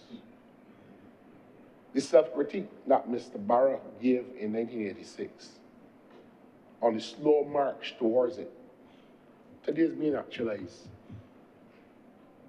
You haven't heard anybody from the opposition speaking to their founders' philosophy in the debate. And I find it curious, Mr. President, why they would abandon the central ethos of regional integration by their founder. Mr. President, C.L.R. James, in the agony of the eight, said, no one knows what the Caribbean is capable of. No one has tried to find out. This bill, sir, is an exposition in that direction, exploring freedom of movement within the Caribbean. And I close by choosing any one of the oracles of Caribbean social history and discourse. The Uncle's, popularly known as Black Stallion. One race, from the same place, on the same trip, on the same ship. We work with one common intention for a better life for the region, for the women and the children. And that will be the ambition of the Caribbean man. I'm obliged to you, Mr. President. Thank you, Senator Nicholas. Senator Reid. Thank you, Mr. President. I'm mindful of the time and that a lot of words have been used and said during the course of the day. And I want to deviate from some of the tone and ways I typically speak in this chamber, which tends to focus on commerce and strategy and the economy.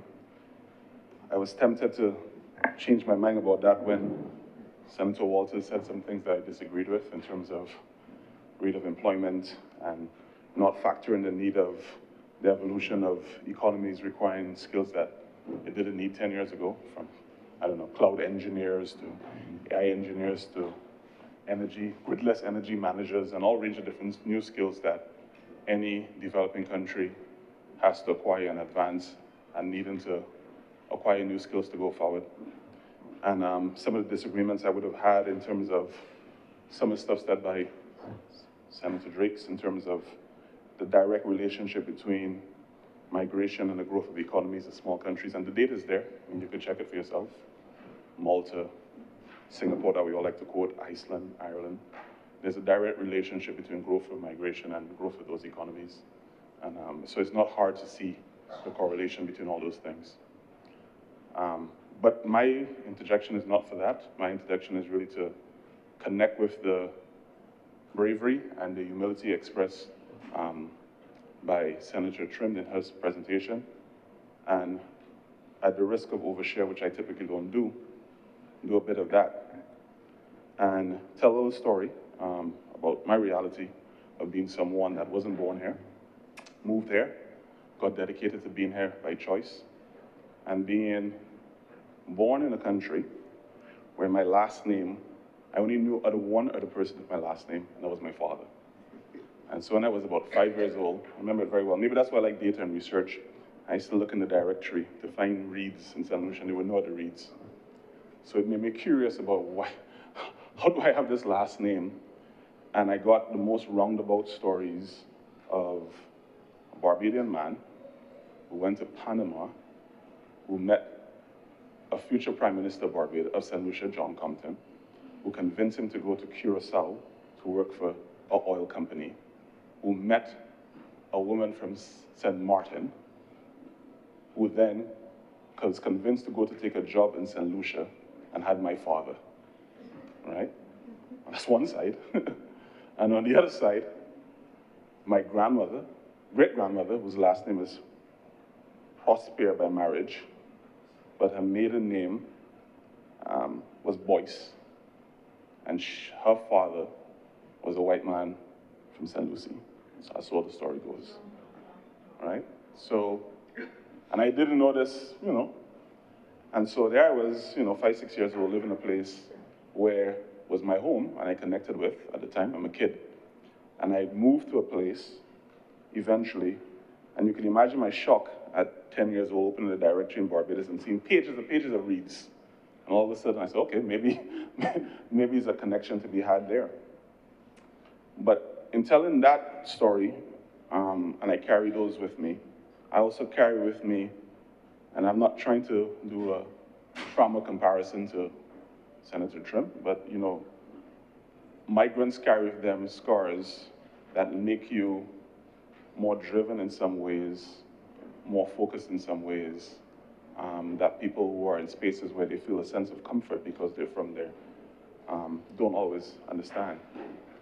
So going through an immigration line with 2 parents who were CARICOM Skills National but traveling by yourself and being nervous going through the immigration line and having to sit down on a bench for hours and your parents are waiting outside with you and there's no word going out.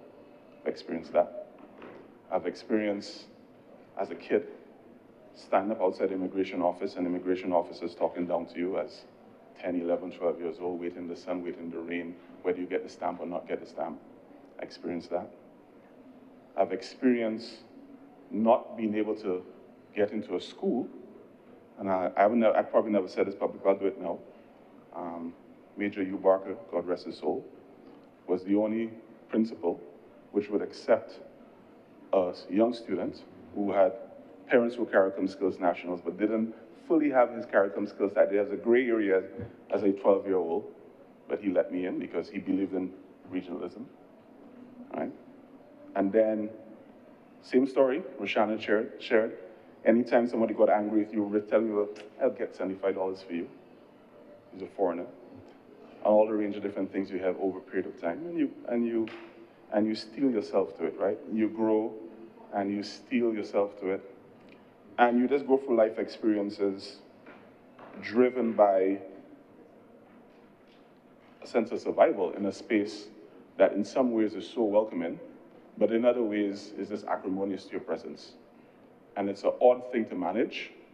And then you have some sort of weird Stockholm syndrome effect that Roshana's clearly had, where your abuser becomes the thing that you love. And you fast forward 30 years and all of a sudden you're a senator in the government trying to help it develop, right? Because it's a place that you choose, because some of its core values and some of the people that you meet here are the best you see on planet Earth. And so you understand that there's no perfection to be sought. There's nothing that is going to be utopia. There are going to be good places that have bad things they do about it, and you're going to work every single day to try to make it better. And that's the core of the work, right? Everyone who's in this room has chosen to give up his time, their energy for a vision. Different strategies, and we accept that. Different points of views, we accept that. But we're here for a common purpose. And migrants are no different, right? Whatever stages, right? Whether I'm a plumber, a gardener, whether I'm a brain surgeon, whatever, and I'm going to the place for an opportunity, I'm doing so largely for non-nefarious purposes. I'm doing so largely, and when I say largely, I mean largely. There's lots of data on it in terms of global migration. People don't like to leave the countries they're from. Global migration is so low, 3% of global total populations. People only leave when they're in bad circumstances or extraordinary opportunities. The data is overwhelming. So if I have an incredible job, or I have a very, very bad circumstance, I don't leave where I'm from. People are comfortable. You could look at Amarjeet and Bandy and Amit San, and a bunch of economists have done this work, so this is not just for me. You could do the work. And people leave not in overwhelming droves. People leave at very targeted periods of time, and people leave when they feel comfortable that where they go, they could be safer and make greater contribution from where they were previously. That's just the reality. Those are the numbers. So there are people that have incredible stories of going to Silicon Valley and doing incredible things, or going to Boston or going wherever and doing incredible things. And there are people who will never hear their names, and they've traveled and did incredible things for their families. Bellmen, taxi drivers, janitors, bus drivers, moving their families forward as a result of leaving their homes to go to their places. Not becoming heroes, not becoming saints, just being good people doing good work. And that's largely the migration story. It's nothing sexy, it's nothing over the top. The sensational stories are few and far between when you look at the percentage numbers of the vast majority of people who move.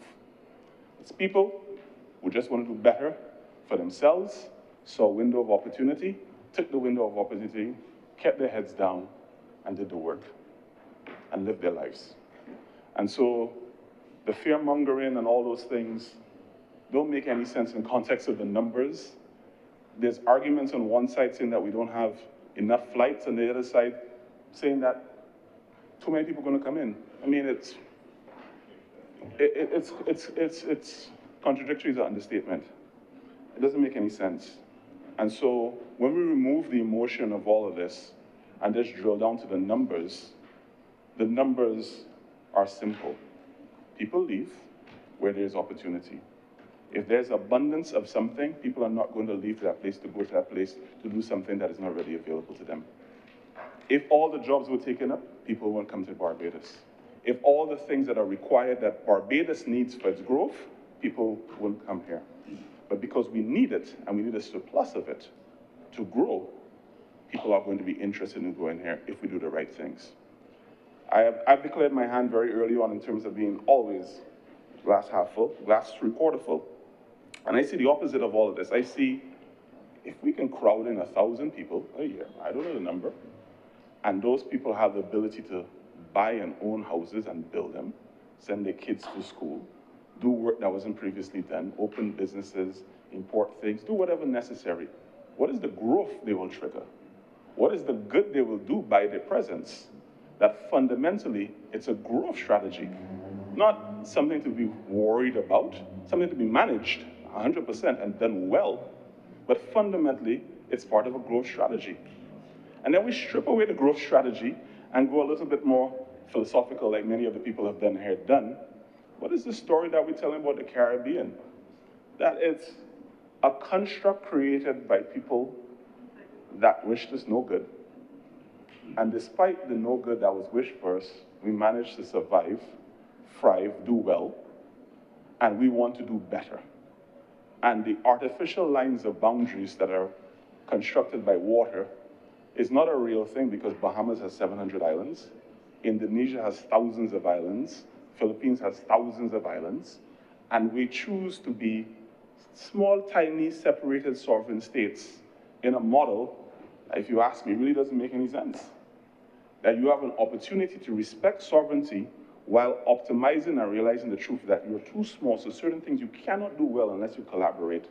That's a good plan to me. And I have a hard time understanding how that's not a good plan to anybody else. Now, are we going to agree on every single component? Of course not. But overall, is it a good plan? Is it a good plan? And it's a room in here where people have so deeply benefited from the idea of a Caribbean, from an emotional perspective, from a marital perspective, from a business perspective, and then you stretch it out to people who are not in this room, whether it's vendors trading, whether it's artists and cricketers playing, whether it's people who have weird insular views, yet still, if you go into their household at Christmas time, their aunt from St. Vincent, their neighbor from Jamaica, that we are a regional story whether we like it or not. So what are we fundamentally fighting? What are we fundamentally fearful for when it already exists? We already are example of this existing. The only difference is that we tapped on the word free, and we already established the flights are free. The flights are quite expensive. So to get here in the first place, you can't conceptualize it as being free. And so this notion of causing pockets of society to rally against something that is so natural for us to do because we're born in this space is not a political battle that's worth fighting. It just really makes no sense. There are other things, of course, that are more tangible, that make more sense. This isn't one. This is fundamentally not one. I want to end by connecting to a point that Senator Rogers made. In my experience as a kid, growing up in St. Lucia, driving down from Rosalie to go to primary school, there's a certain point in time when you hit the highway, and if you look on your left, you could see Martinique. It's there clear as day, and on the cloudy days, you can't see it. And then when you got older and you start traveling to the Caribbean islands, you go to Antigua, you can see other islands. You go to St. Martin, you can see other islands. Anguilla's right there when you St. Martin. When you go to St. Kitts, the islands are right there. So at some point in time, it dawned on me that that distance, that, 170 kilometers between Barbados and St. Vincent, is just too much, just a little bit too much for you to see the neighbor. And that feeling of separation because you don't have a visual connection is damaging. Fundamentally, it is damaging. Because in other places, you don't have that same reality. But just because it's just beyond our imagination doesn't mean it's not there. And that's the fundamental point where we have to understand about the Caribbean free movement and the CARICOM society. Just because it's just beyond our eyesight doesn't mean it's not there. I thank you, Mr. President. Thank you, Senator Reid. Senator Cummings, please line up. Thank you very much, Mr. President. I want to wrap up the debate today and express my appreciation to all of the honorable members who have spoken. Today, we've heard a range of things being spoken of and a range of issues being raised, and I want to, as is my norm, attempt to address some of them. Mr. President, I will come back to Senator Worrell in a little bit. I will not start there, but I will come back there. But, Mr. President, I want to say to some of our members that it is okay to acknowledge when the government has commenced a good work. It is okay not to say it almost grudgingly. There is no circumstance in which this government has not consulted, demonstrated an openness to continuing to consult. There is no circumstance in which this government does not hear concerns and then respond to those concerns, even when it then lends itself to someone or someone's saying that we can't make up our minds. It is okay to acknowledge that the government has spoken and has continued to speak on matters relating to regional integration and to free movement. It is okay to acknowledge that the government has invested and commenced investment over the last 7 years now in our social infrastructure. It is okay to acknowledge that, especially when you are offering independent thought. It is okay to say that. Now, I want to address some of the specific things that have come up and have been raised. We have been raising and listening to the concerns. The call-in programs in newspapers are not color-coded. We most certainly read them, hear them, meet them in the constituencies, have ideas forums, town hall meetings. There's a citizens hotline in the office of the Prime Minister where people are able to raise concerns and have them responded to. It is okay to know that and to acknowledge that. So, Mr. President, on the question raised, therefore, by Senator Boyce, the government is hearing those concerns. Questions raised about social infrastructure by Senator Drakes, questions raised by Senator Rogers. Those are all things that have been simulated and are being considered by the government. And you have seen, and in this chamber, from 2018 until now, we brought so many bodies of legislation, spoken of so many policies, navigated so many budgetary cycles, budgetary statements, estimates of expenditure that we know what money is being spent and on what, navigated loan contracts. It is easy to acknowledge that there is ongoing work which has started and you can see.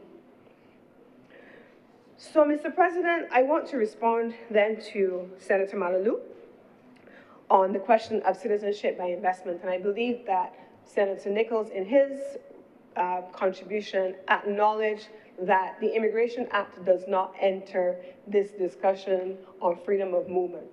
There is a separate body of work on immigration and on citizenship that is going to select committee and has already also started. That does not have anything to do with what is before us. However, in the instance where we are navigating citizenship by investment programs, where persons have not been resident in one place or the other, and they have been given citizenship there, then our immigration officials, impacts, all of the other agencies, and this was said in the other place, they are still there and with the authority to determine under what circumstances persons will be given landed entry into the country. It doesn't change the ability for the purpose of the limited scope of exemptions under the existing Immigration Act, where the immigration officers, before they declare you as landed, can make a determination as to whether or not you meet any of the exemption criteria. You are a national security risk, and therefore you cannot enter the country. You are a tax on the government purse, also cannot enter the country. Those things remain in our laws and are just as applicable. And I continue to make the point that even though each time we come here for a specific piece of legislation, they are correlated to the rest of the suite of pieces of legislation that exist in our legislative portfolio. The lawyers may call it something different, but all of our laws have to be read together. They're not ever read in isolation. So I wanted to address that. In terms of age limits that attract people, equally so, the same comments would apply. That is a matter for immigration or the citizenship bill, and I believe that those matters now going to select committee can rightfully be interrogated there, because there are some elements in that legislation as it has been laid in the other place for a committee that do speak to queries about how you attract skills and in what sectors. And that also relates to the question that was raised by another member in a different contribution that I will come to. I want to acknowledge Senator Andrea Boyce for his comments. Senator Roshana Trim is not here at this point, but I know she is listening. And I want to publicly, as I have done privately, congratulate her on an excellent presentation.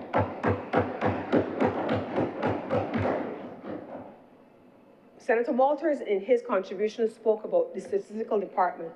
And one of the things that I learned, Mr. President, as a social scientist, that you look at the statistics and you look at the numbers, but you have to always see the people behind the numbers.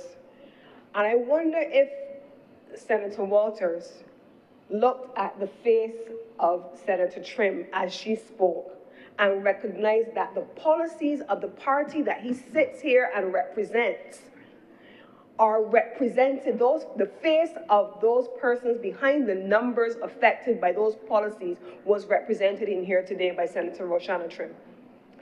Senator Roshana Trim gave a face to the trauma that has been the legacy of the Democratic Labour Party's posture on regional integration and people.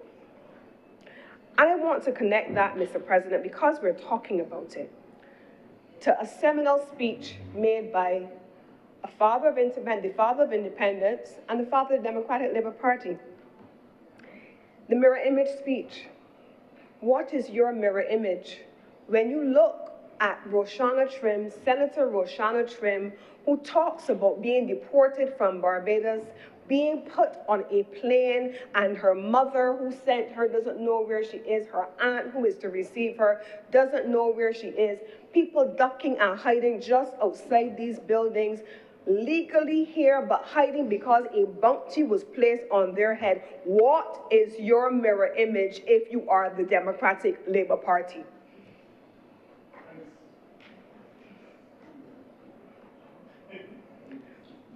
I want to ask, Mr. President, when we talk about things like pressure on our social services, the absence of buses, and the challenges of our health services, when we look at the estimates of expenditure and what this government has spent on all of those services relative to what was spent during the period of 2008 to 2018, what is your mirror image if you are the Democratic Labour Party?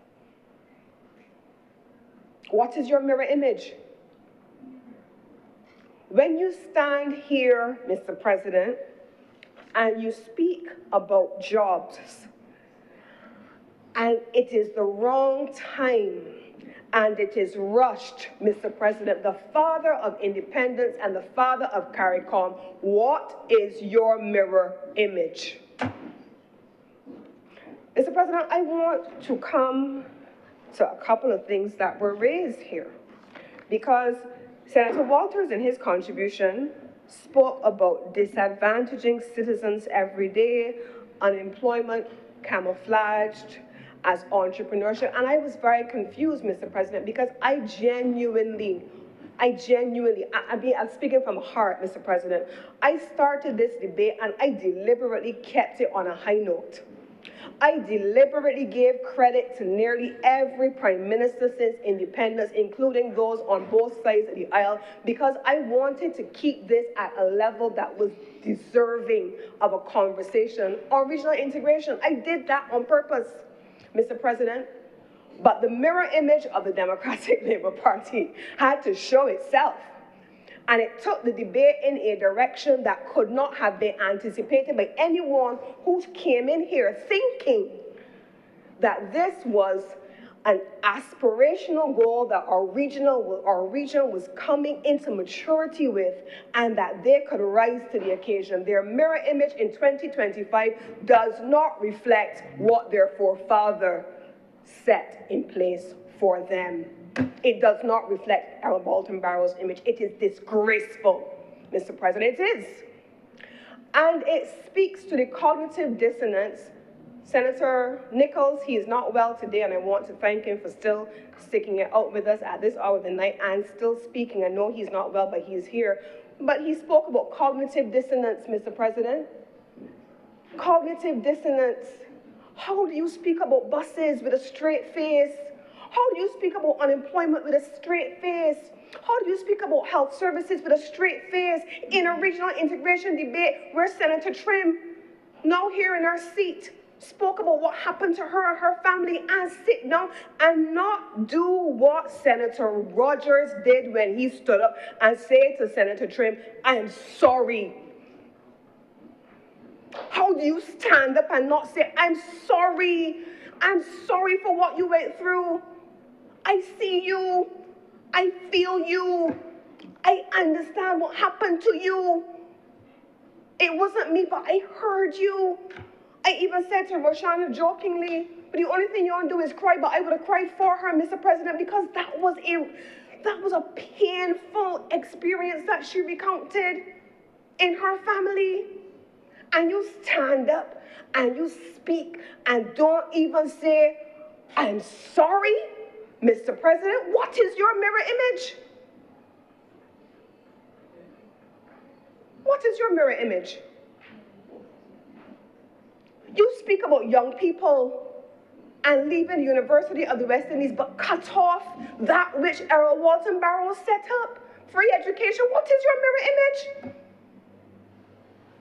How have we come here in 2025? I started this debate, Mr. President, on purpose, deliberately keeping it in a way that credited the two political parties of this country with having led in different ways the regional integration movement. But when you go down a certain road, you can guarantee, like most women, I will answer you. I will answer you. And you have no moral authority to speak on any of the things that you have spoken on in here today, or most days for that matter. None. And so, Mr. President, I want, however, to end where I started. I want to go back to the founding fathers who brought us to a place, starting with the creation of the CARICOM community, who started with an ambitious goal and an audacious vision for Caribbean integration that saw people, that saw us integrating with each other and moving from one place to another seamlessly, creating institutions that benefited Caribbean people, creating institutions that show that we can cooperate because we have a mirror image of ourselves that is based on self-respect and love of others. In that same speech, that same mirror image speech, he said, at the time, he said this, I want to know what kind of mirror image do you have of yourself? Do you really like yourselves? There are too many people in Barbados who despise themselves, and their dislike of themselves reflects it in their dislike for other people. I want to say to this honorable chamber tonight, Mr. President, that the time has come for us to look at ourselves as we should be in 2025, and to in turn give ourselves an opportunity to shed the history of dislike of our neighbors, the embrace of others that don't look like us as Caribbean people, and the rejection of the people who are our neighbors that Senator Reid can see when he travels across the region from one island to the next. I am not getting drawn into a discussion on LEAC because I have zero intention, Mr. President, of speaking on behalf of other governments who are also shareholders in this process or being launched into a shouting match across the oceans with one government over the other. I'm not going to do that, Mr. President. I'm not. And I won't be drawn into it. But I want to end by saying here, Mr. President, in this speech, you so much, it quotes, you so much despair of this society, Barbados, that your greatest ambition is to try to prove to the people of the United States consulate that you are only going up to visit your family.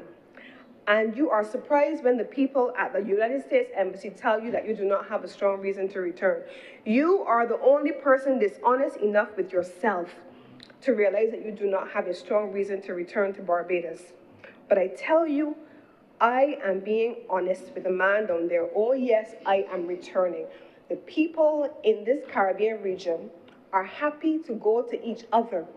Barbados to Belize, Belize to Barbados, Dominica to St. Vincent. And as other countries come on board, we are happy not to have to bow to someone outside of our region to try to convince them that their place is better than mine, but that we want to go to places and where people look like us, talk like us, where the society feels like us. That's what Caribbean integration is about. And as I close, Mr. President, I want to say this. We've made the debate on the free movement of persons about all kinds of things, whether it's labor, the economy, social services, all kinds of things. But Mr. President, regional integration, beyond all of that, is an ideal. It is a vision. It is an identity. It is who we are as Caribbean people at its very base. It is so much more than just a labor market integration movement. It is so much more than a regional trade and agreement arrangement. It is so much more than a common market. It is who we are, Mr. President. It is who we are. And I want to beg, Mr. President, that this bill be read a second time, and in the closing statements of this speech that I have quoted so extensively in my wrap-up presentation, Mr. President, I want to ask us, as we look at this bill, if this is the mirror image that we have of ourselves. And in the words of Errol Walton Barrow, anyhow, ladies and gentlemen, I done.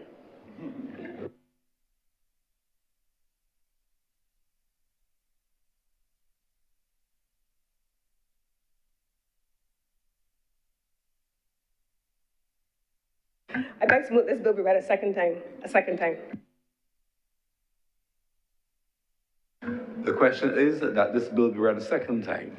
Will those honorable senators in favor please say aye? Aye. Those against please say no. Methinks the ayes have it.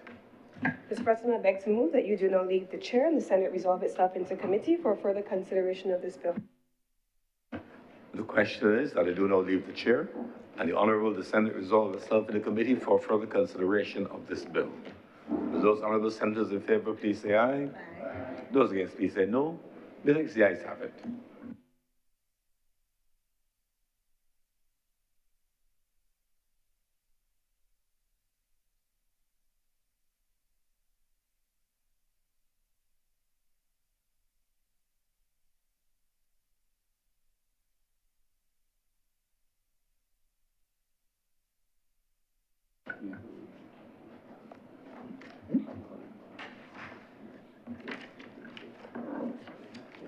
The House is now in committee. The Honorable Senate is now in committee. Madam Chair, may we take the bill in parts? Permission granted. Clauses 1 through 7? Madam Chair, I beg to move that clauses 1 through 7 do not stand part. The question is that clauses 1 through 7 do now stand part. Will all honorable senators in favor please say aye? Aye. Those against, would you please say no? The ayes have it. Clauses 8 through 11. Madam Chair, I beg to move that clauses 8 through 11 do now stand part. The question is that clauses 8 through 11 do now stand part. Will all honorable senators in favor please say aye? Aye. Those against, would you please say no? The ayes have it. Schedule. Madam Chair, I beg to move that the schedule be the schedule to the bill. The question is that the schedule be now the schedule to the bill. Will all honorable senators in favor please say aye? Aye. Those against, would you please say no? The ayes have it. Madam Chair, I beg to move that you do not report to His Honor the President the passing of one bill in committee. The question is that I do now report His Honor the President the passing of one bill in committee. Will all honorable senators in favor please say aye? Aye.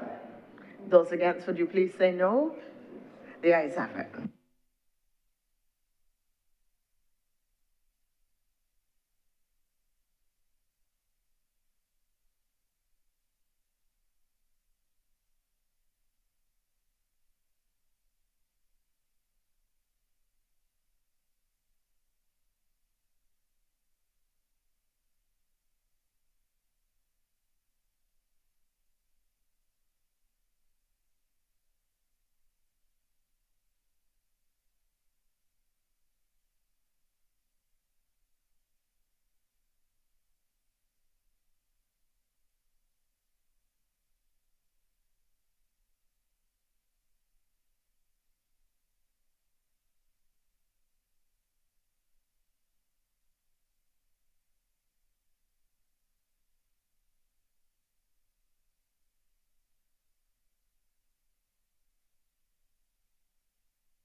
Mr. President, Madam Chair, I beg to move that you do not report to His Honor the President the passing of one bill in committee.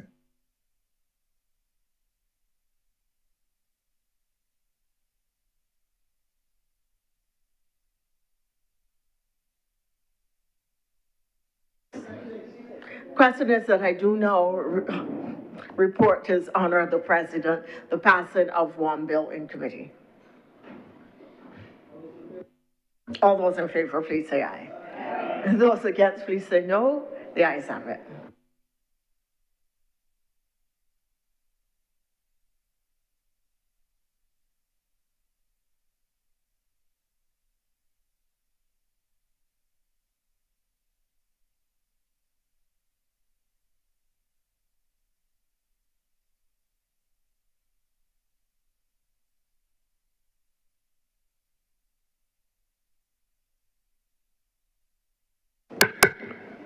The chairman has reported the passing of one bill in committee. Mr. President, I beg to move that this bill now be read a third time. The question is that this bill be read a third time. Will those honorable senators in favor please say aye? Aye. Those against please say no. Methinks the ayes have it. A divide has been called. Mr. President, the divide will be called when the motion is put for passing the site and not before. Not on the third reading, that's fine. Senator. Mr. President, I beg to move that this bill do not pass and be cited as the Caribbean Community Free Movement of Nationals Act 2025. Divide. Question first. I have a question here. The question is that this bill do not pass and be cited as the Caribbean Community Free Movement of Nationals Act 2025. Will those honorable senators in favor please say aye? Aye. Those against please say no. No. Divide. A divide has been called.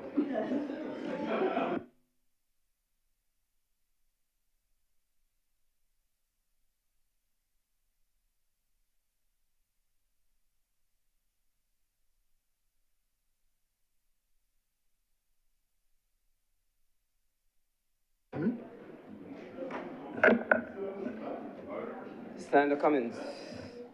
Aye. Senator Reid. Aye. Senator Dr. Monroe Knight. Aye. Senator King. Aye. Senator Boyce.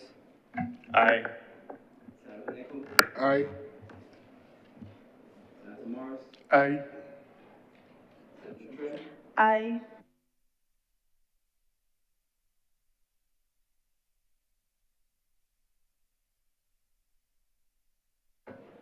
Aye. Aye. Aye.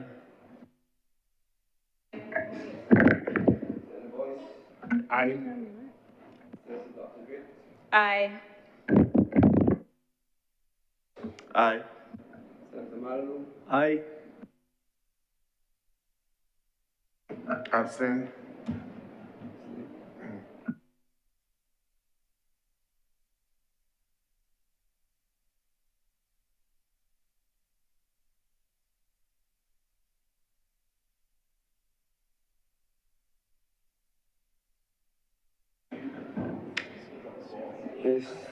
Mr. President, the results of the division, 16 honorable senators voted in favor, and there was one abstention.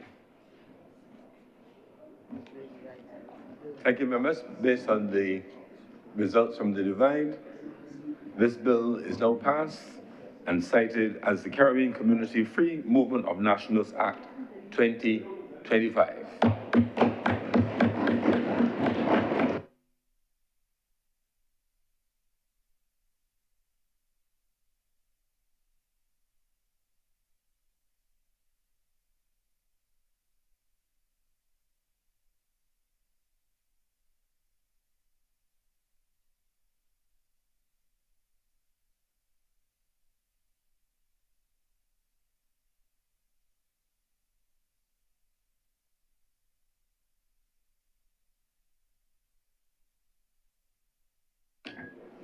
Mr. President, having come to the conclusion of government's business for the day, I want to thank all honorable senators. It has been a long day, and I appreciate that this has been an important issue and a robust discussion, and I want to express appreciation for your continued commitment to the business of the people of Barbados.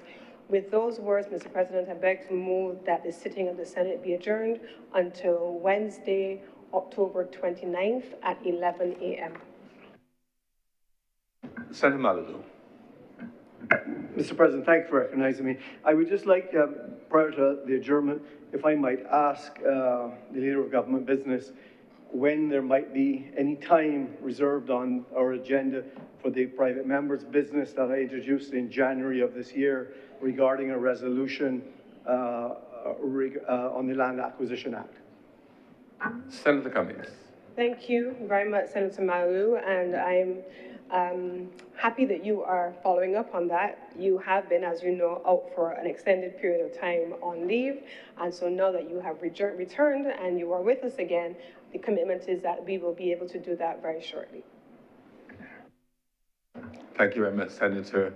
Any follow-up, Senator Maladu?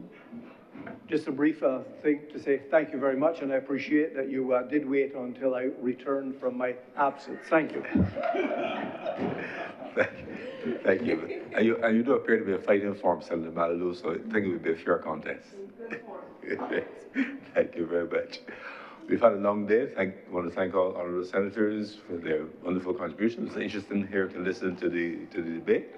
Thank you very much for the richness of the ideas advanced, and thank the clerks and staff for their keeping us on track and keeping us well behaved and within the law during the day. The question is that the Honourable Senate be adjourned until Wednesday, October 29th at 11 a.m. Will those honourable senators in favour please say aye? Aye. Those against please say no. Meaning the ayes have it. The Senate is therefore adjourned until Wednesday, October 29th, 2025 at 11 a.m.